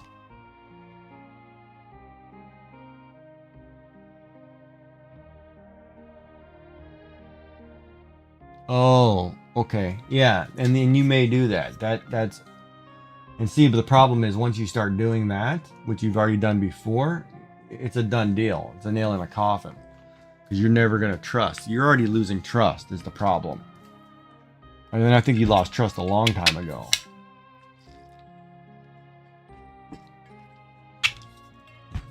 And that's where, you know, it's one of those, this might be a situation where you guys need to take a year off and get yourselves right, and then try to get back together and work things out properly. But you're not going to work things properly when it's a constant, you know, I'm only tolerating you, I'm always putting you down. That kind of, when you have that kind of attitude, that's not going to ever work.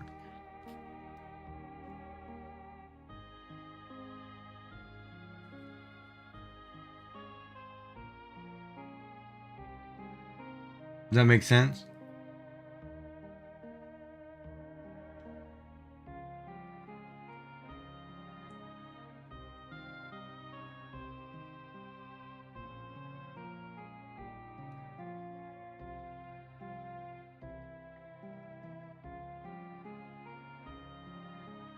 And maybe he should, and maybe he will. That's up to him to decide, right?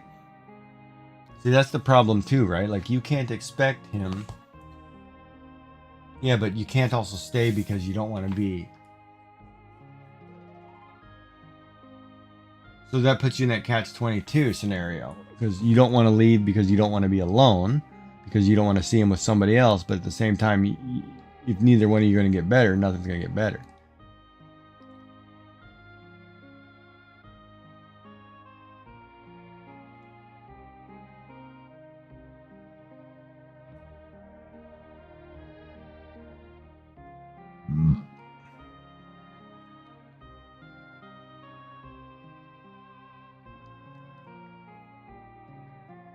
But many decisions were never 100% sure.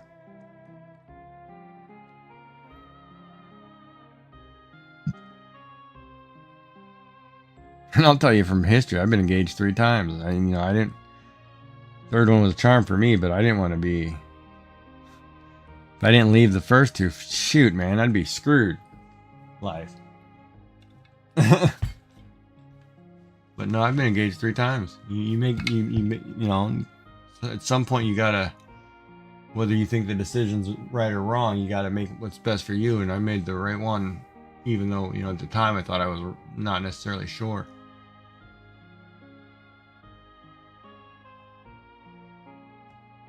Yeah, it's tough.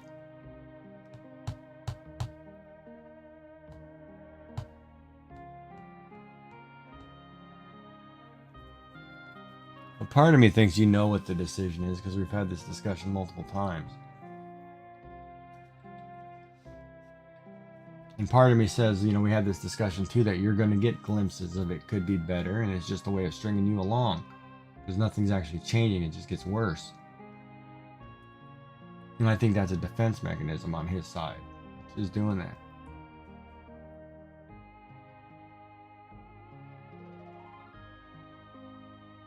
Because even if you went back and you just took all the quoted parts and you put them all together, it's not very good.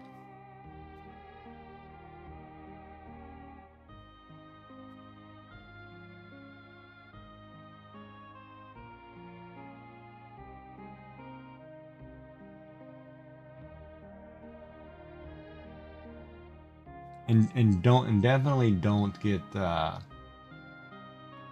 fixable confused with complacent and subservient.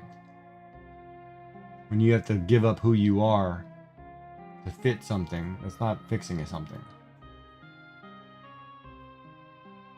It's you making sacrifices and suffering for it.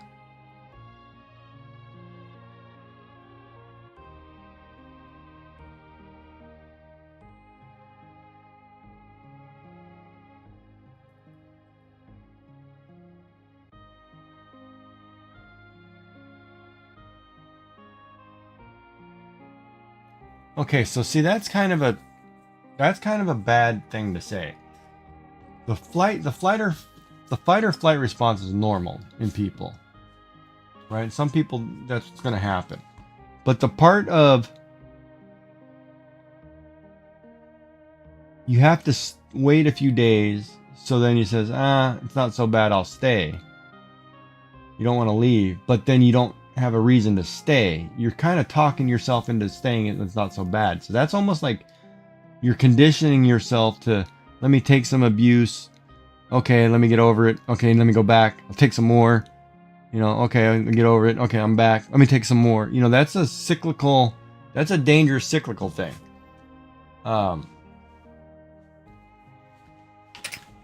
Because if you don't have an actual reason to stay, other than you don't want to be alone, that's a problem. If that makes any sense. And see, that's where it comes down to, are you staying because of the ideal? Yeah, but you're staying because of the ideal.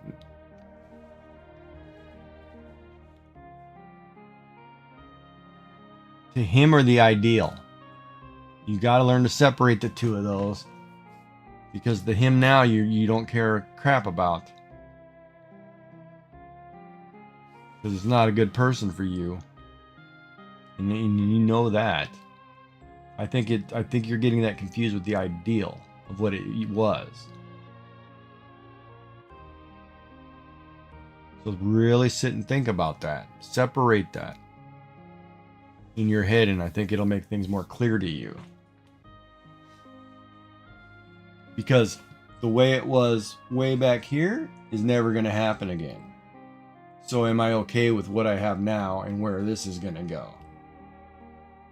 That's the dilemma.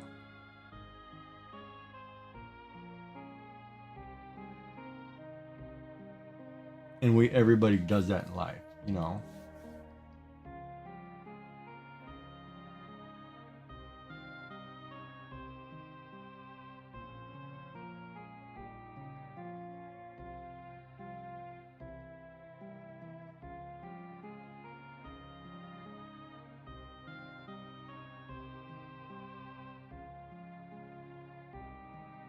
But does that make sense?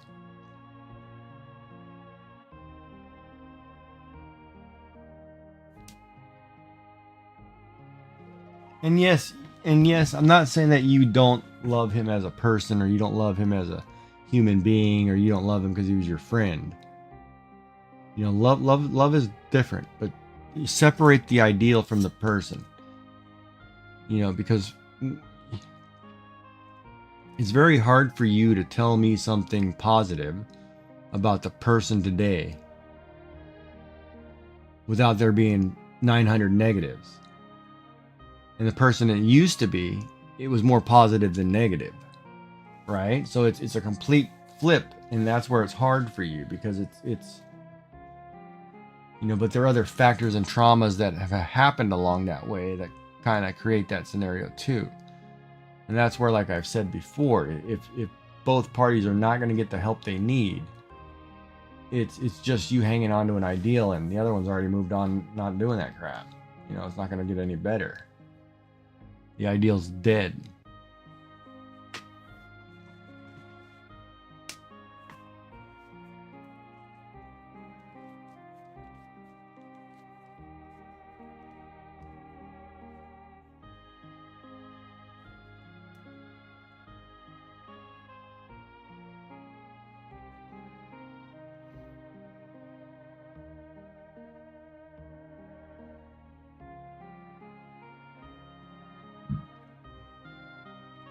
But you can always think about it. We can always continue the conversation later when you break it down and think about it.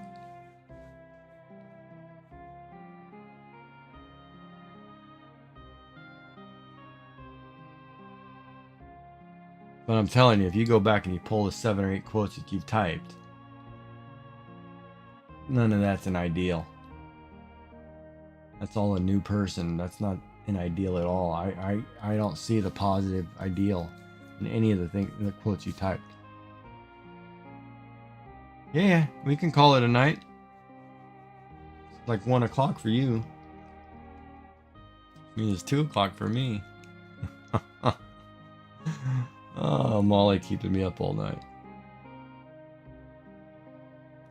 See? Told you earlier you should just have a sleepover. We could just hash it out. Oh no, I'm perfectly fine. Don't ever worry about me. If I'm tired, I'll go. But I'm here because I'm here for my friend. Don't worry about me. It's just the way I roll. I'll get enough sleep. If I sleep till 3 o'clock, I'll sleep whatever. I'll be fine.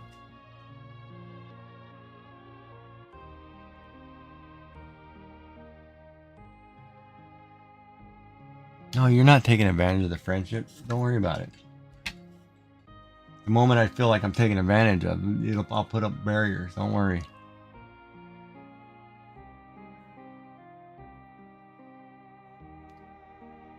It just pains me, you know, because you're such a good person. You have a lot of good characteristics, and I think they're getting destroyed because you're questioning yourself. You brought up a lot of things that you're questioning yourself you think you have, and I don't think that's the case. I think if you go back and say, well, why do I have symptom A? Let me think about it. Do I actually show those, or is it because of recent situations? You might tend to think, well, wait a minute. You know, if this is the problem causing me to have these, then why am I dealing with that problem repetitively, right?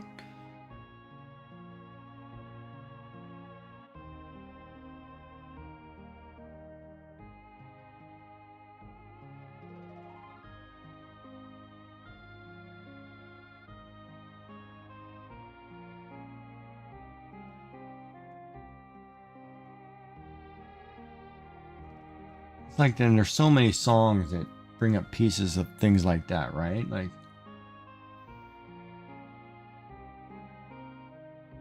and they're like one-liners too. I mean, Linkin Park's "Numb" is a great tune.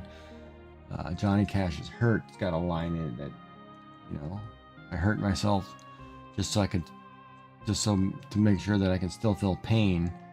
You know, I mean, hell, Slipknot "Snuff," for example. Sometimes I wish we weren't friends so I could hate you in the end. You know, there's lines in all kinds of music that you know, we as humans go through on a daily basis, try to get through situations, and sometimes not necessarily good for ourselves.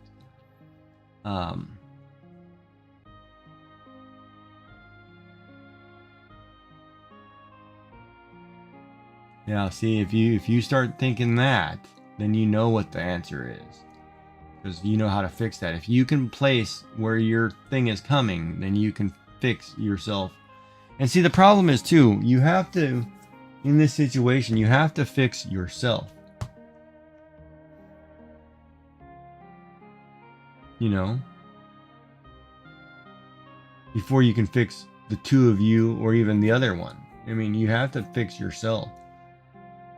And not to the point of, you know, oh, don't make me look bad, so get yourself right.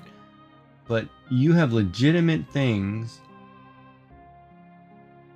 that are being triggered or worsened by the situations you're in. Well, if you weren't in these situations, you'd be normal. You'd be fine, as he puts it, right? And neither one of you think of, well, maybe it's us that's creating the worsening situation. Maybe it's, you know, us, you know, doing that. So sit down and actually break it down and say, okay, well, you know, I get massive headaches all the time. Why do I get those? Let me break it down. Is it because I'm tired of this, tired of that, or is it legitimately because I have something wrong?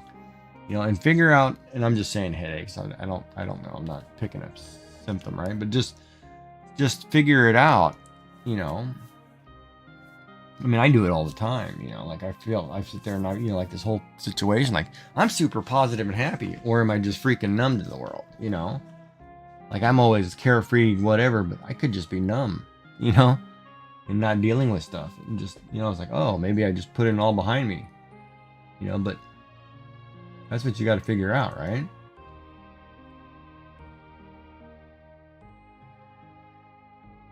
And a therapist may or may not help you,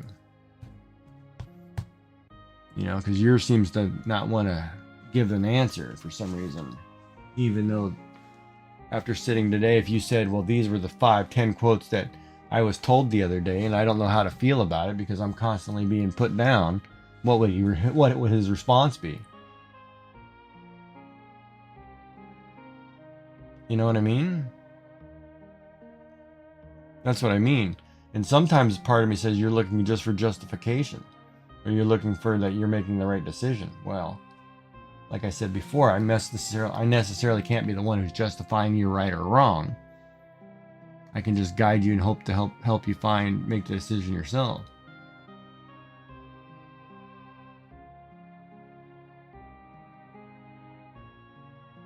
Possibly. But see, I'm not the therapist, and I'm going to call it like it is, because I'm a person who cares about you. I'm not a therapist. Right? I'm somebody who actually cares. So I'm always going to look at it that way.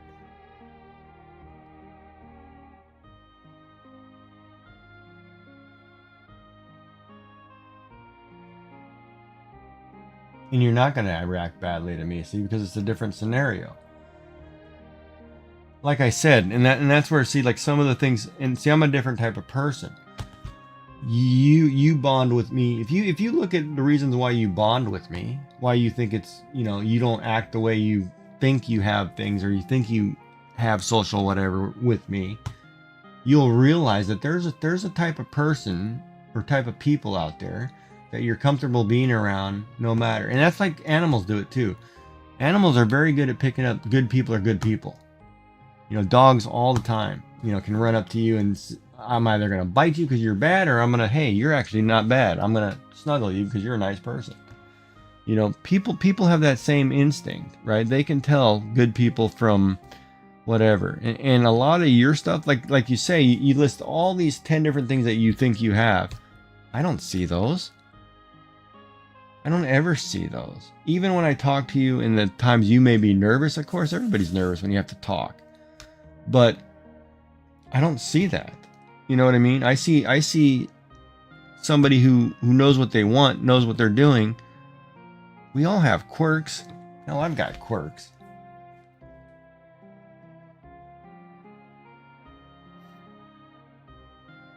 You know, but you don't ever do that with me. And I can sit there and say whatever I want, and you're pretty much okay with it. One, because I'm not attacking you. Two, because I'm actually listening to you. And three, because, you know, you're comfortable. It's not, I'm just talking what you want to talk about. I'm not talking about, oh no, screw that, you should be doing what I want. You know, no. It's not what friends do. Friends talk about what friends want. You know what I mean? And that makes the difference, right? Nothing wrong with you. You just got the wrong people.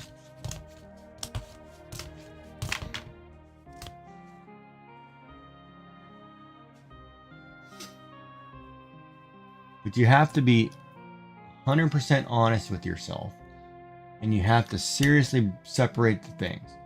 Ideals and actual people are not the same thing. I always want the romance story too, you know, but that's not necessarily who you have. That's not what you have. And if I complain too much because I got to come pick you up or do this or that, well, I knew that going into it. That's foolish to still cry about it. That's you being a baby. Suck it up. Be a man. You know, show some love and respect for the people you're supposed to love and respect. Oh, but you're not my mother, so then it doesn't matter because I only care about my mother. Well, you're not doing your mother any justice, treating people like you do. I mean, come on, man. But I could rant, but I'm not going to. You probably ran off to get water and about to pass out on me.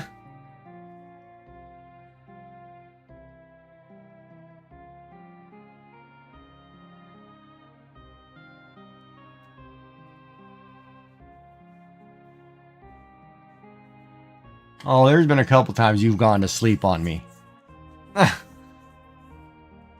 Yeah, well, just make them smaller.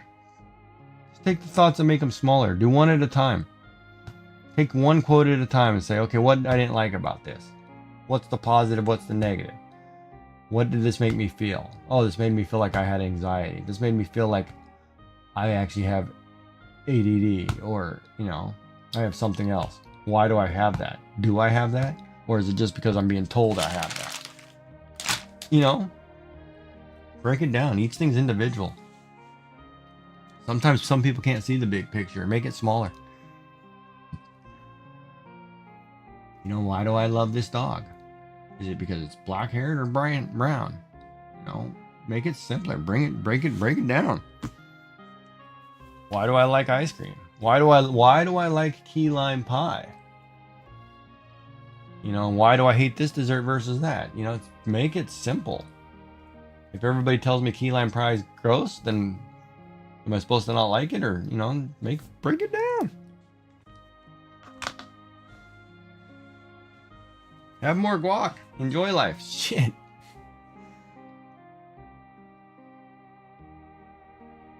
Life's too short, man.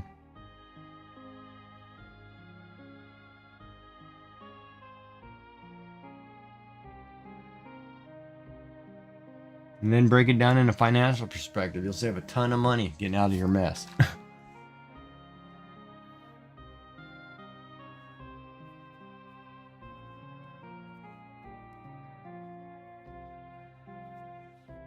But anyway, you're getting tired.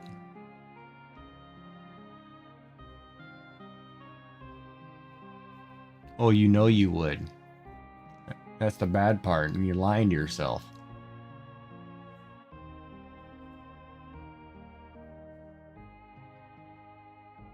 Well, you can always move out by yourself. You can do that easy. You can manage. And maybe you have your own place. Start small, you know.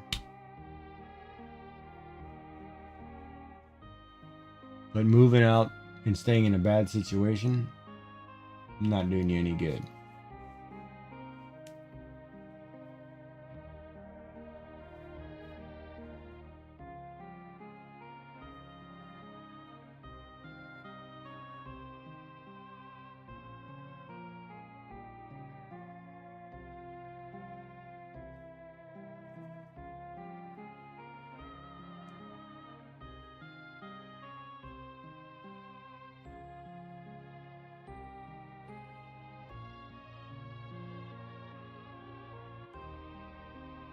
Well, maybe that's one of those where you take the baby steps and it might help you.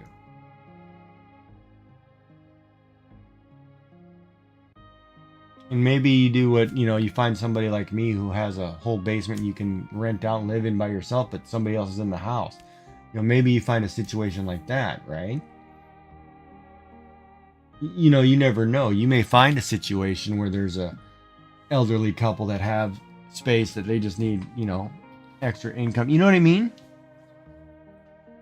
No, and you don't have your own space. You're living in your parents' house. You never have your own space. Even when I live in my parents' house or I'm back at my parents' house, hell, I still got my same bedroom. It's like, no, I don't feel like I ever have space.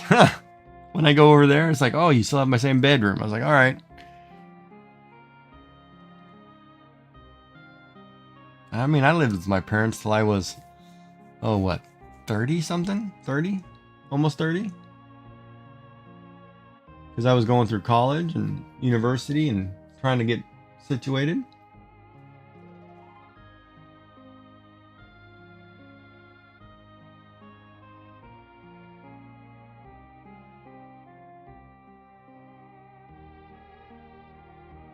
You don't do that when I'm around, do you? You don't run off to cry and then come back and try to talk to me, do you? Because if you need to cry, you can just tell me, talk to me. I'm okay with that. You're constantly masking everything. Yeah, see, I kind of get that with you because you're trying to not be as bad as what you think you are, and you're not bad. You're a good person. You're solid. You're just in a situation that makes you appear worse than you are.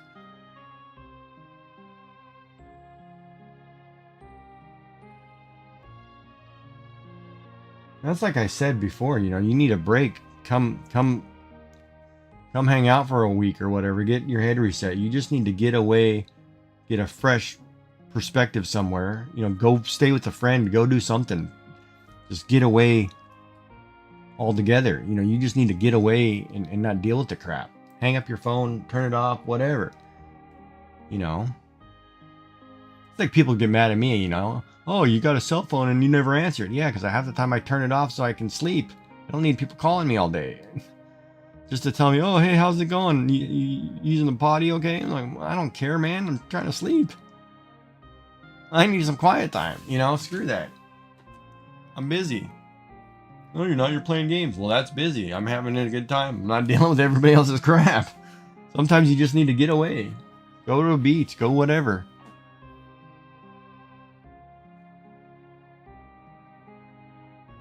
And then you're not drinking alone, too.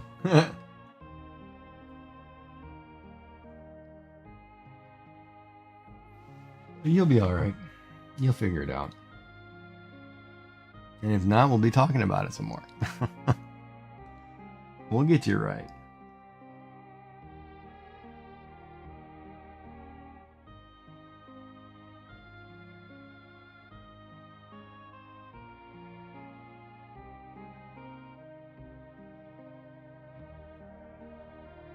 It's going to go however you want it to go. If you don't want to deal with it, turn off your phone, man. Is there anything on a weekend somebody needs to get a hold of you of? Go invisible on Discord or on Steam. Just enjoy the day. You're going shopping. Go grocery shopping.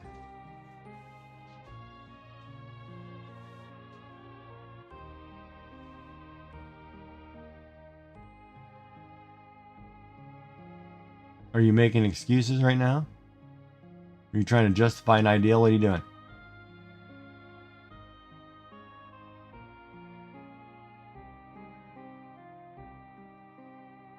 See, you're conjecturing.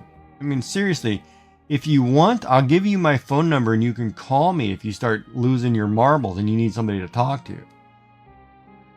You're starting to do that whole back and forth.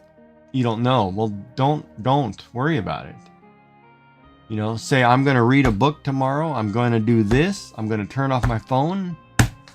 You know, no. But see, you're making yourself, you're thinking that because of other, you're trying to justify things. And I don't mean like losing your mind, like you're actually going crazy, but you're trying to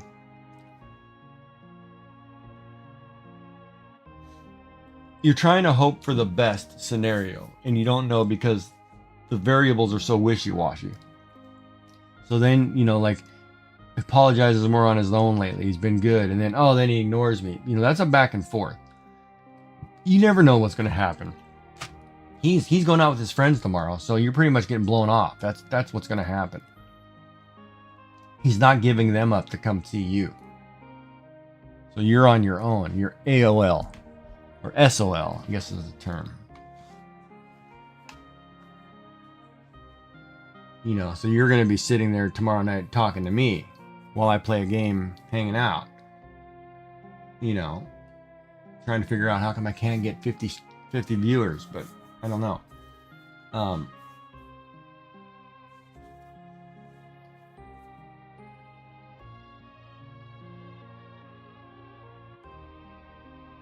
Okay, now let's flip that around. Is it okay to ditch you when you have plans for other things?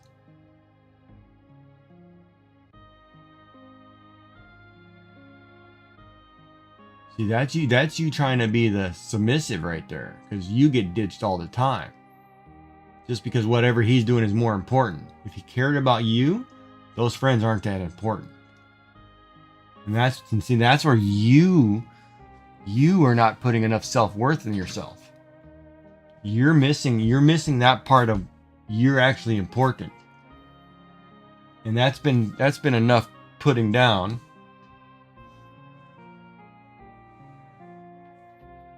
No. It's not make the other person ditch plans. See, you're looking at that wrong. If you have a date with me, or if you have a date with your friends and you have a problem, I'm going to cancel my date with my friends to come take care of you because that's what I'm supposed to do. Because you're my woman, that's what I'm supposed to do. My date with my friends I can make up anytime. But when they take priority and it's their time is more important than whatever my crazy psycho girlfriend has got, that's wrong. That's wrong.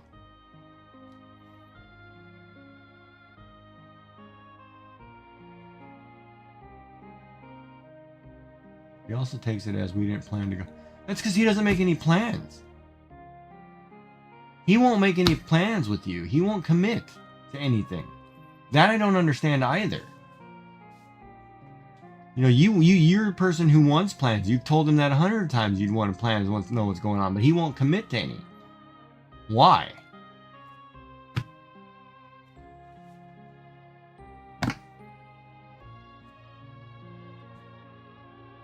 Unless it involves his family, why? Unless it's something he wants to do. So you better just come over to my house so I can play games and you can sit on my couch. I'll feed you once in a while because we're actually sitting here together. I mean, seriously, come on. What the hell? Now we're going back to that. You're typing things and look at what you're typing. And break each one of them down. Seriously. When are you first? On any of those situations, when are you first? And you gotta have more self-worth than that. Come on.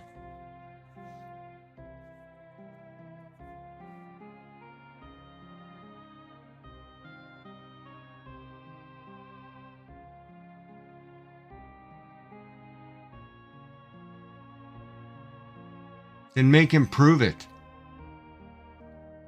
Because he doesn't. That's what I mean. But don't do it tomorrow or the next day. Let him have his damn weekend and say, look, man, I've thought about this. I wrote this out. Here are the things. I don't think this works because, the the friends we used to be. Things are completely different. You don't prioritize me because your friends take precedence. You always put me down in front of everybody because you don't want to look bad. So you protect me, whatever, but you're not, I mean, look at it. Just think about it.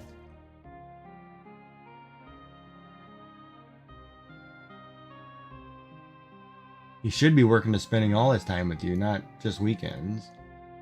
That's what I mean. There's no... So what, you spend weekends together? You know, it's not like you can go anywhere on your own. So is he babysitting you or is he actually spending time with you?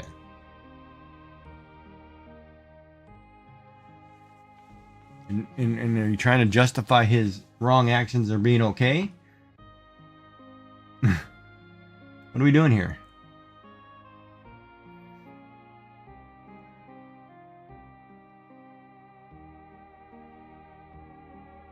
Because I'm just going to say abused women.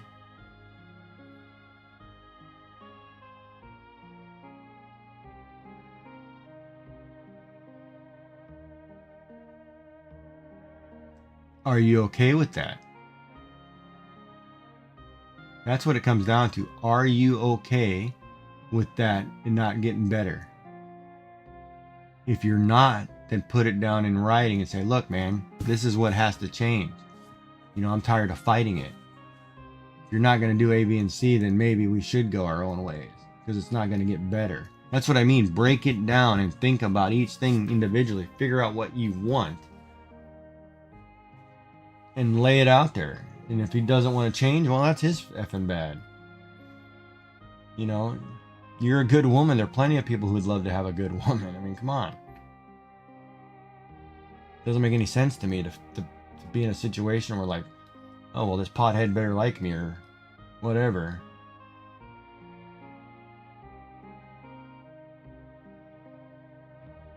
You know, because I'm an ideal. He may have been a great person back then, and I'm not saying he isn't. But unless he gets the help he needs to get back to that, he's medicated and all screwed up on his own. You know what I mean? If he's not willing to see, the problem is he has nothing to lose. So he's not going to change. There's nothing he's going to lose because you're always going to be there. It doesn't matter. You're not brave enough to walk away. You know, so I have nothing to lose. So I always have what I want. And I can just keep pushing the boundary because I'm going to do what I want. And where are you going to go? You're stuck. Go make me a sandwich. You know, you have to put the fear of God in somebody in order for them to make any change for those kind of people who like that. And is it worth it? For an ideal that was, well, if he's not going to get therapy, well, that ideal never happened. And that's what you have to weigh out. It's like, look, buddy, you get therapy and get back to being this person. Otherwise, it's always, oh, look, I'm with my slow girlfriend who stutters and limps and can't talk and whatever, blah, blah, blah. So don't mind her, friends. You know, if she just acting that way today, she'll be normal tomorrow. And Jesus Christ, man. Come on. Seriously. You want that?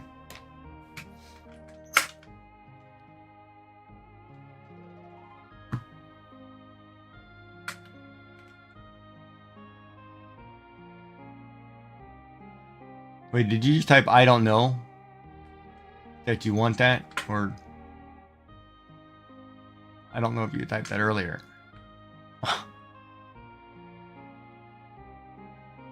Okay, I'm just making sure. I was like, holy crap, if you typed I don't know to that, I'm like, okay, we got bigger issues. You need to go listen to Julia Michaels' song issues. Holy crap. Go listen to some women empowerment music. I don't know, something.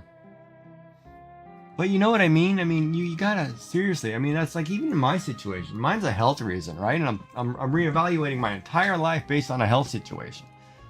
Well, I got to do what's best for me, but that doesn't mean I change who I am or my morals or values. Those I have to keep. You have to keep your morals and values. But if somebody's making you change your morals and values to better fit what they think you should be, that's not, you don't love me for me. You love me for what you think I am or what you want. Well, hell, everybody wants a stripper. You know, I want the porn star, right? That's, well, start being like that. If that's what you want, well, go marry one. That's not who I am. You know, that's too bad. I am me, and if you want me, then you be with me. Don't worry about all that other crap. You know, because, well, what are they liking about you if they're trying to change everything? You know? That's never going to happen, because what happens when that person, that floozy, comes along and, oh yeah, we were at the bar with some buddies and this girl's all over me, and then it's like, oh well, I'll go with her because she's more like what I want. You're screwed. Not saying that would ever happen, but you know, guys are guys half the time.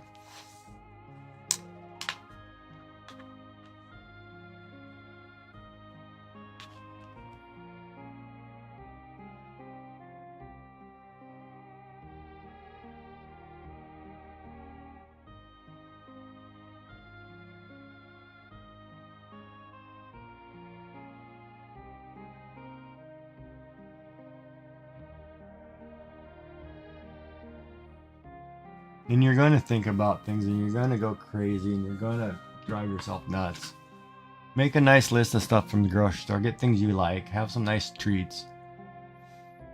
Tomorrow we'll game, we'll have snacks, and just enjoy.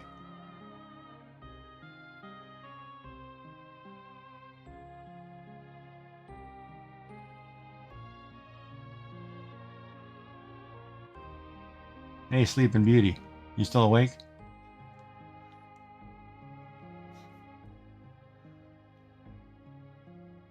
Or did I break you?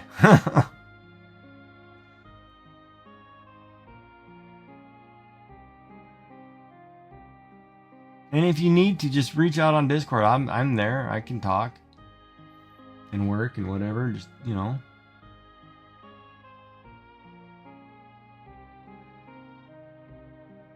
Why are you overwhelmed though? I mean, you shouldn't be. You've had time to talk about it. You had a bad day. Chalk it off as a bad day and reevaluate it tomorrow. Don't worry about it. But what is the emotion that you most want is the problem. That's where I run into this problem.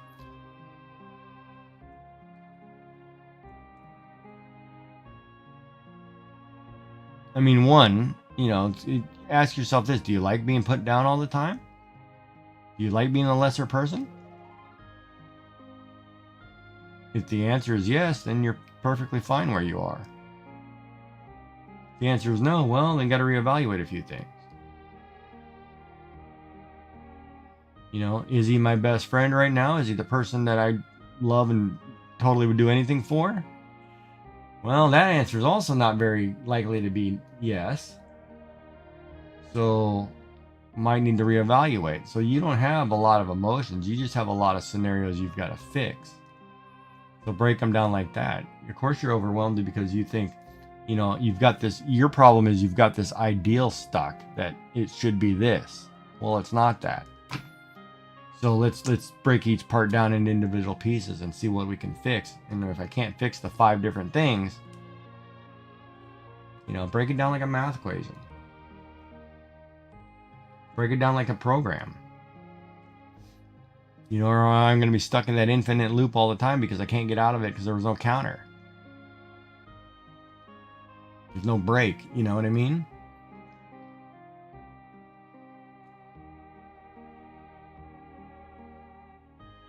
You're smart enough to figure it out. And you have friends who'll listen to you. Problem is you're sitting there drinking and you're getting all like, oh, let me figure this out. Had one too many, you know.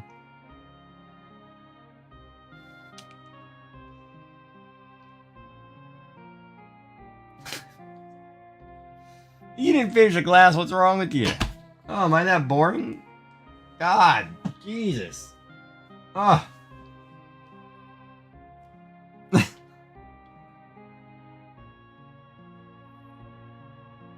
I must not have been a good date.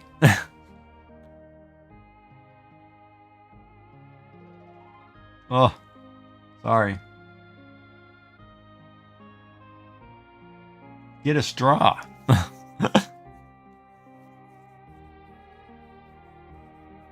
Oh, man.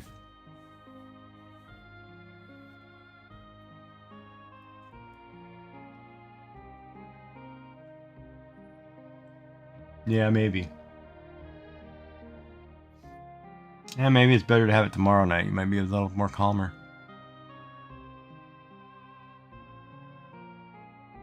But my problem is with you, I'm afraid you're going to get caught in a loop because you get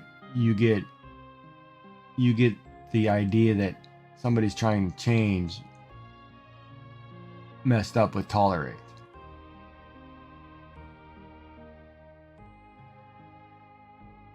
You know, that they're just trying to appease you just so it's all better so they feel okay about themselves. That's not the same as, you know, I'm actually changing and things are getting better. Those are two different things. So you get told a lot of things and you think, oh, it's not getting better. And it's not. And I think you're too quick to judge that, oh, it will be. Well, he should reach out and apologize tomorrow. That's his common demeanor.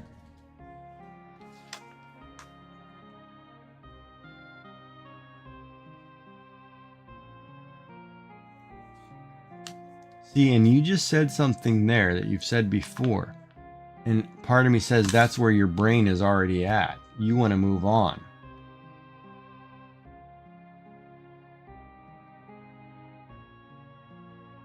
But you're stuck. You've said moving on a few times in previous conversations. Like, I think you're already out the door.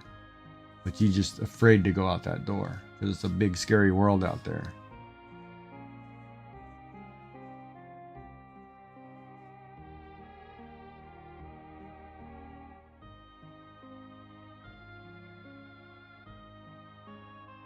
You would need proof.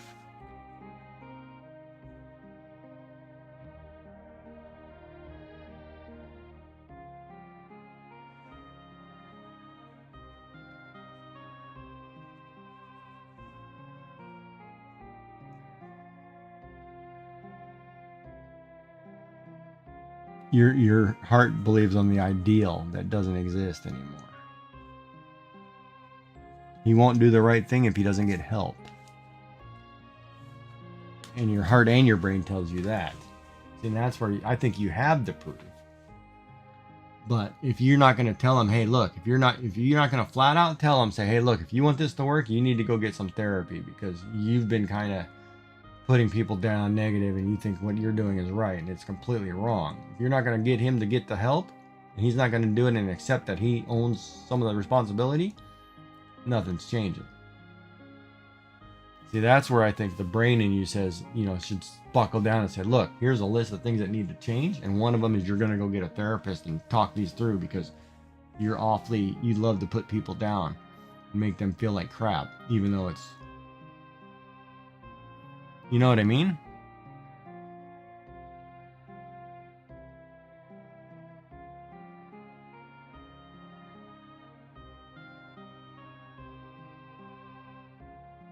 And you know it as well as I know it, unfortunately.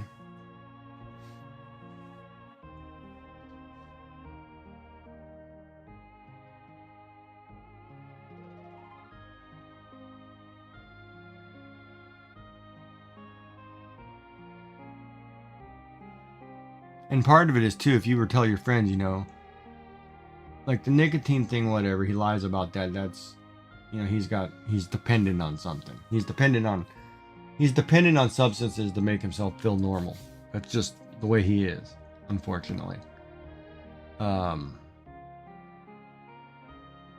then he's on the wrong substances, so it's not helping him. He's got the wrong strains of whatever, so it's worsening him, not making him better. But he's also delusional by not admitting that he's willing to accept any blame or wrong. I'm sorry you have a bad home life, but you're not making an effort to get out of that home life. You know, you want people to like crazy family crap. Well, you're just adding to that problem. You're not trying to do anything to better that problem. You know, you have a chance here with a beautiful woman to get out there and start a new life, start a life, you know, but you're not making any effort to do so because you're too worried about what my friends think, you know, when we're playing Apex or whatever. Who gives a crap? I'm not banging them. You know, I didn't mean it like that, but, you know, I'm not the person I'm going to marry and live with the rest of my life. Screw them. You know, they're just... You know what I mean, though? It's like, come on, man.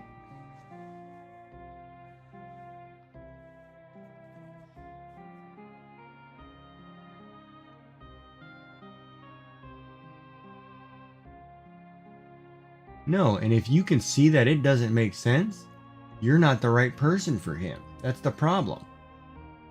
He has an ideal in his head of what he wants in life, and unfortunately, you're just getting drug along and trying to be that mold.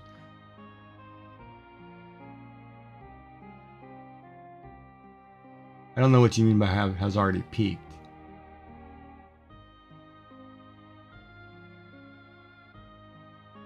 In what regard? You'd have to be a little more specific to it.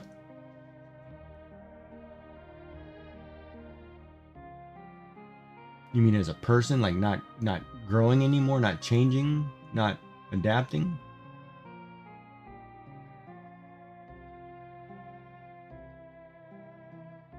Oh man, if you're not constantly changing, I mean, no, that's BS. If that's the case, then yeah, you definitely don't want that. I mean, I still get better every day. Go to, you know, study, learn something. No, you don't want to be stagnant in life. You never peak. You might have had the best parts of your life, but life gets better too. I mean, like I could see that'd be like me, okay? I could sit there and say my best parts of my life were the 13 years I spent with my wife, right? They may have been good, but I could have 5 years with somebody else and have a wonderful life. You can't sit there and think that, you know, the best is over. You have to still be like, well, I'm a person. I have to get better and I have to figure out how to survive and go on. You know, you can't be, oh, well, my best days are behind me, so now I'm just going to drink and smoke out until I'm brain dead. I mean, come on, man. Well, that's a great way to be a role model for kids and family. See, the problem is, I think you already know what you want to do, but you're not going to do it because you don't want to hurt people and you don't want to be the bad one, even though you're going to look bad in friend's eyes anyway, because he's going to say whatever. Because that's the way he is.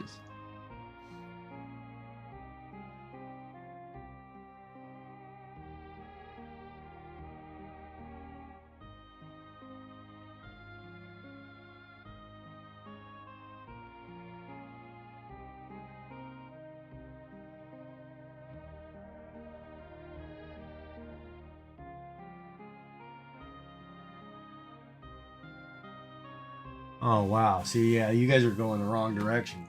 That's a problem already.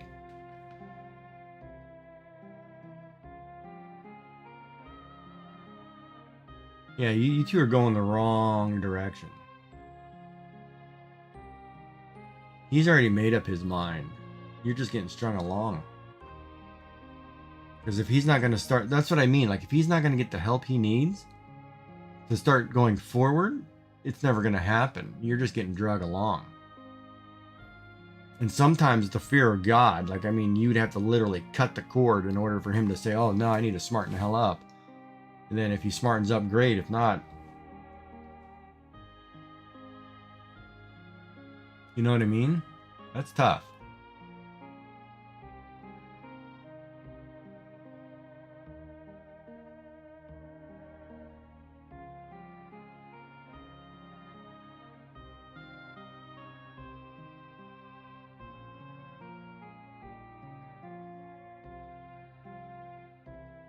So did the other guy just brake check him to get him to slow down?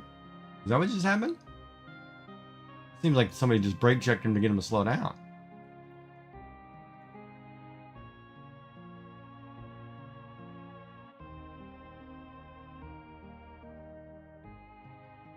And he's not going to change. That's the problem. That should have made you say, hey man, I need to smarten up.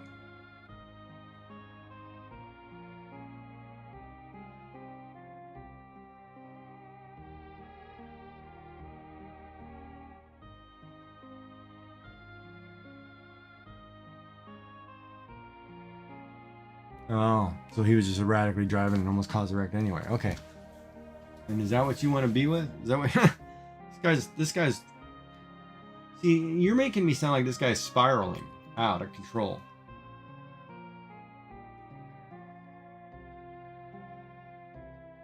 Because last weekend, wasn't he with you?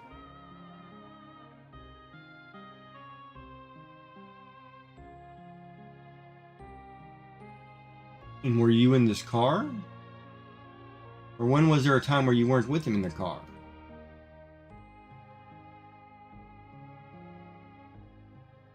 Okay. So this was when he was his friends. So it'll probably happen again tomorrow night.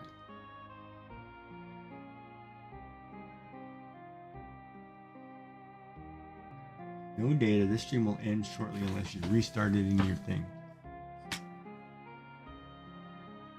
YouTube's having a problem. Whatever. Did I freeze again?